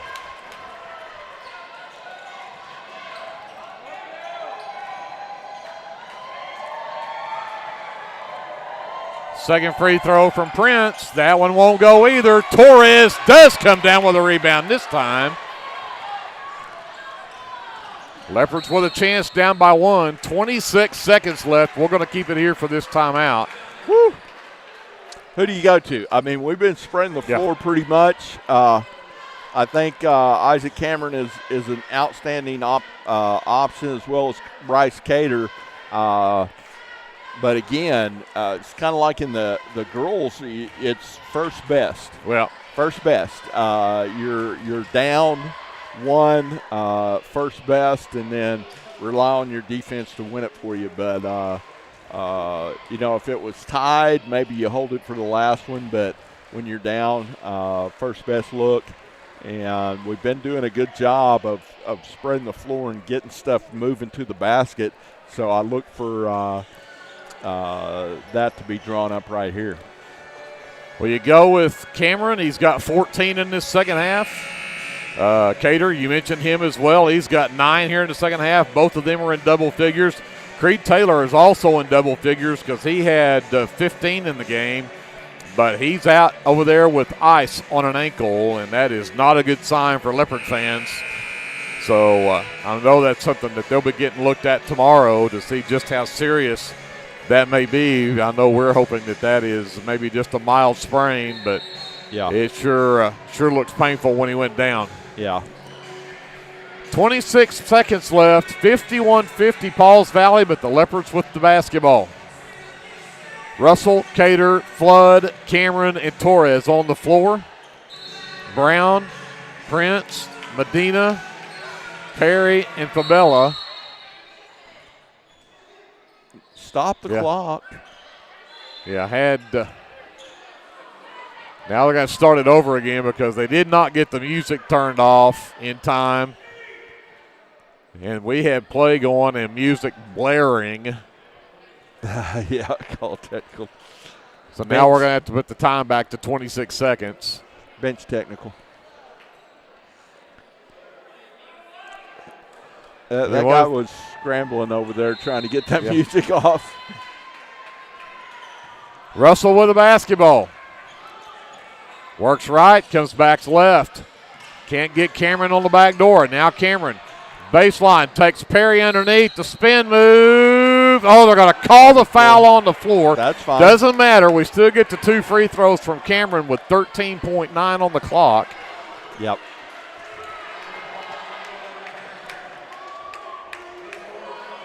Yep, isolated Isaac right there and spread everybody else out on the other side of the floor and let Isaac take off. So big free throws here from Cameron, and he knocks down the first one to tie the game at 51.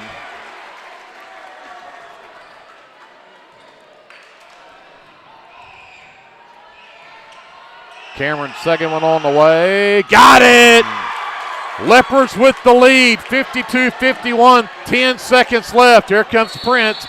Timeout called Caldwell.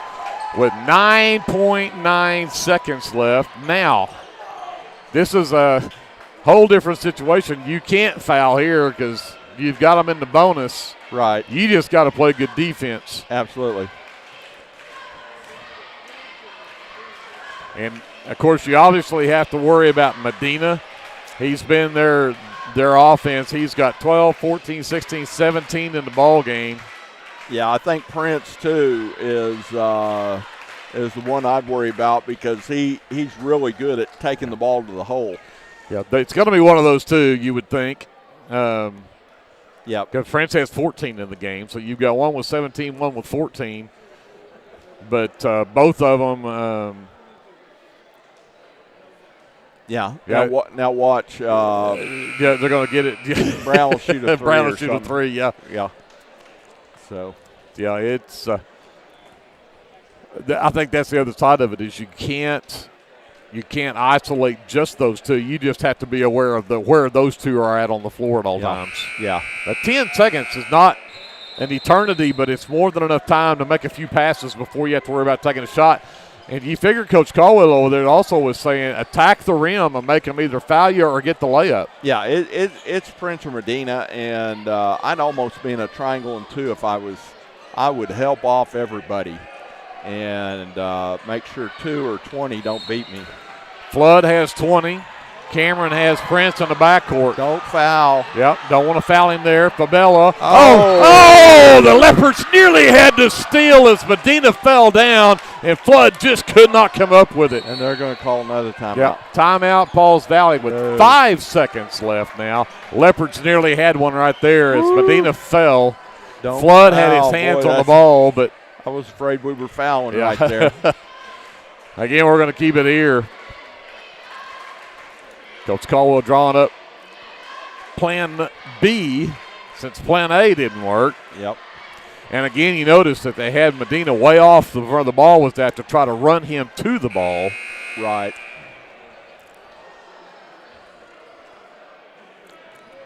So we'll see what they decide to do here. Again, this is just, you got to play defense without fouling and make them take a tough shot. 52-51, Leopards by 1, 5 seconds left in the ball game. Fabella will be the trigger man. Prince is in the backcourt, Perry right in front of him. Brown is in the corner nearest to him, and Medina across the far way. They screen, got it to Medina. The Lindsay Leopards sneak out of here with a 1-point win, 52-51, much like the girls did with a 2-point win. Coach Caldwell wanted a foul on that block, didn't get it. That was all ball. I have to agree. That was so good. Yep. What a ball game. But again, the Leopards pick up win number 15 on the season and defeat Pauls Valley 52-51. Let's send it back up to JD. We'll take a quick timeout, figure out our final numbers. We'll be back to wrap it up from Pauls Valley right after this on KBLP Live. Are you struggling to find a health insurance plan that fits your needs as well as your budget? Let me, Matt Powers, a licensed insurance agent, help you navigate the insurance maze and find the best plan for you. Together, we'll search a variety of plans from nationally recognized carriers at no cost to you. We can talk over the phone or in person. Why stress or wonder if you're choosing the right plan when I can help you for free? Call today and let me help you. American Exchange Bank, right here in Lindsay, is a locally owned and operated community bank that believes in just that, you, a community of fellow Leopards. We love our customers. We feel very grateful for each one. So if you are looking for a safe place to put your money, need help achieving that next dream project, or are simply looking for a different banking experience, give us a call at 405-756-3101. We look forward to serving you each day. Member FDIC and Equal Housing Lender. This is Dr. Matt Shelton with Lindsay Family Dentistry. I'm a 1997 graduate of Lindsay High School and have been practicing dentistry in Lindsay since 2006. We welcome you to come to our dental practice so we can help you and your family with all your dental needs. We offer dental services for everyone at every age, from braces to aligners to crowns, bridges, dentures, and implants. Give us a call today at 405-756-4093 or stop by at 102 Southwest 7th Street and let us give you the healthy, beautiful smile you've always dreamed of. Capturing all your special moments is such a blessing to me, from running down the ball field to walking down the aisle. Call or text Photography Blessings by Lacey for all your photography needs. 405-428-0305. Go Leopards and Leopardettes. Back to wrap up the boys' game. It was exciting, and the Lindsay Leopards fought back and came away with a 1-point win, 52-51, the final score, as the Leopards pick up win number 15 on the season. Never a doubt, Greg. I never doubted, through the whole contest that we were gonna win that game. I'm waiting for the lightning to strike now. That's what. Let's look at the officially unofficial stats to wrap this one up for Pauls Valley. They end up with 3 players in double figures. Duggan Medina leads the way with 17 in the game, 14 from Maddox Prince and 10 from Brody Brown. Then it was 4 points from Colby Barrett and 2 apiece from Jorge Fabella, Tanner Perry, and Carter Hicks. Pauls Valley, I have 6 of 13 from the free throw line. That's what I got.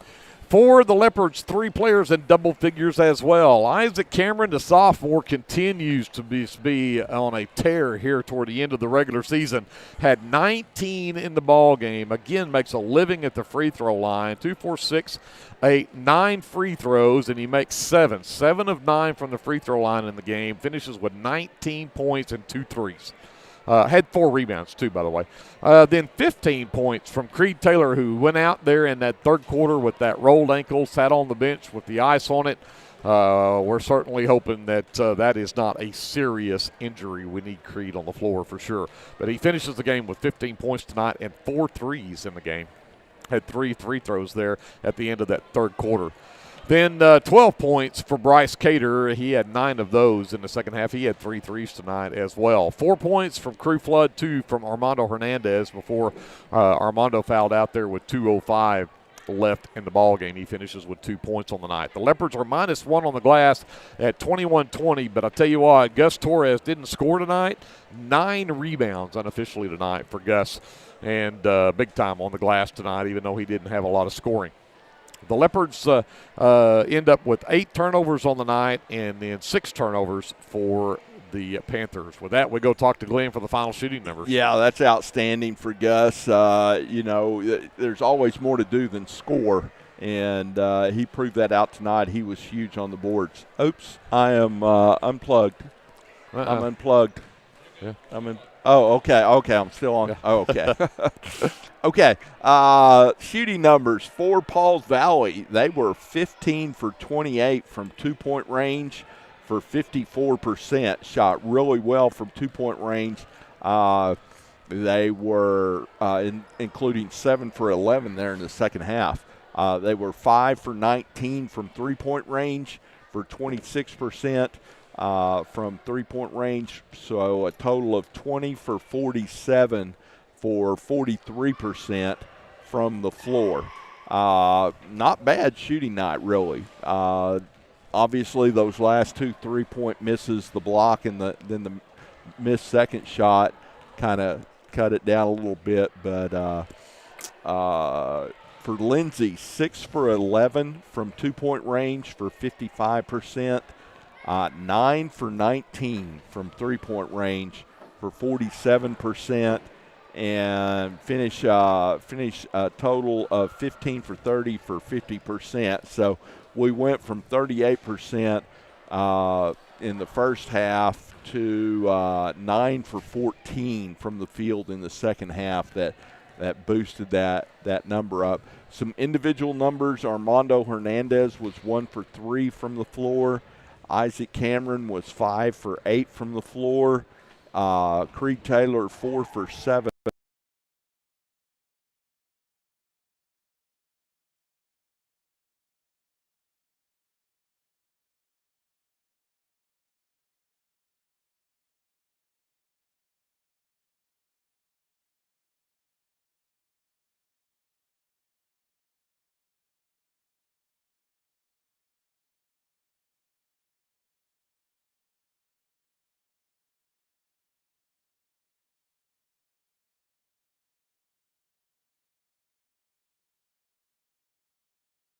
Night will be at home against Purcell, and that'll wrap up the regular season.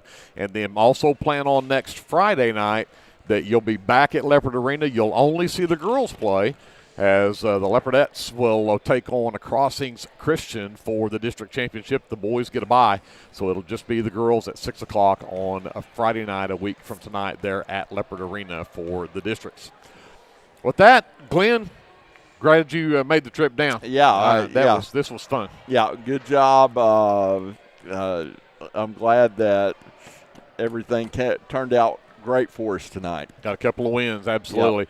Yep. Big thank you to Glenn. Thank you also to J.D. Scruggs on the live stream, to Andrew Lyon on the camera, Kevin Scruggs keeping everything going up here, bringing us all of our food and snacks, and not anything, just hauling equipment. But we appreciate that. Colton Harrell and Jason Wallenberg also running our FM side back home in Lindsay as well. My name is Greg Peary for all of us at KBLP.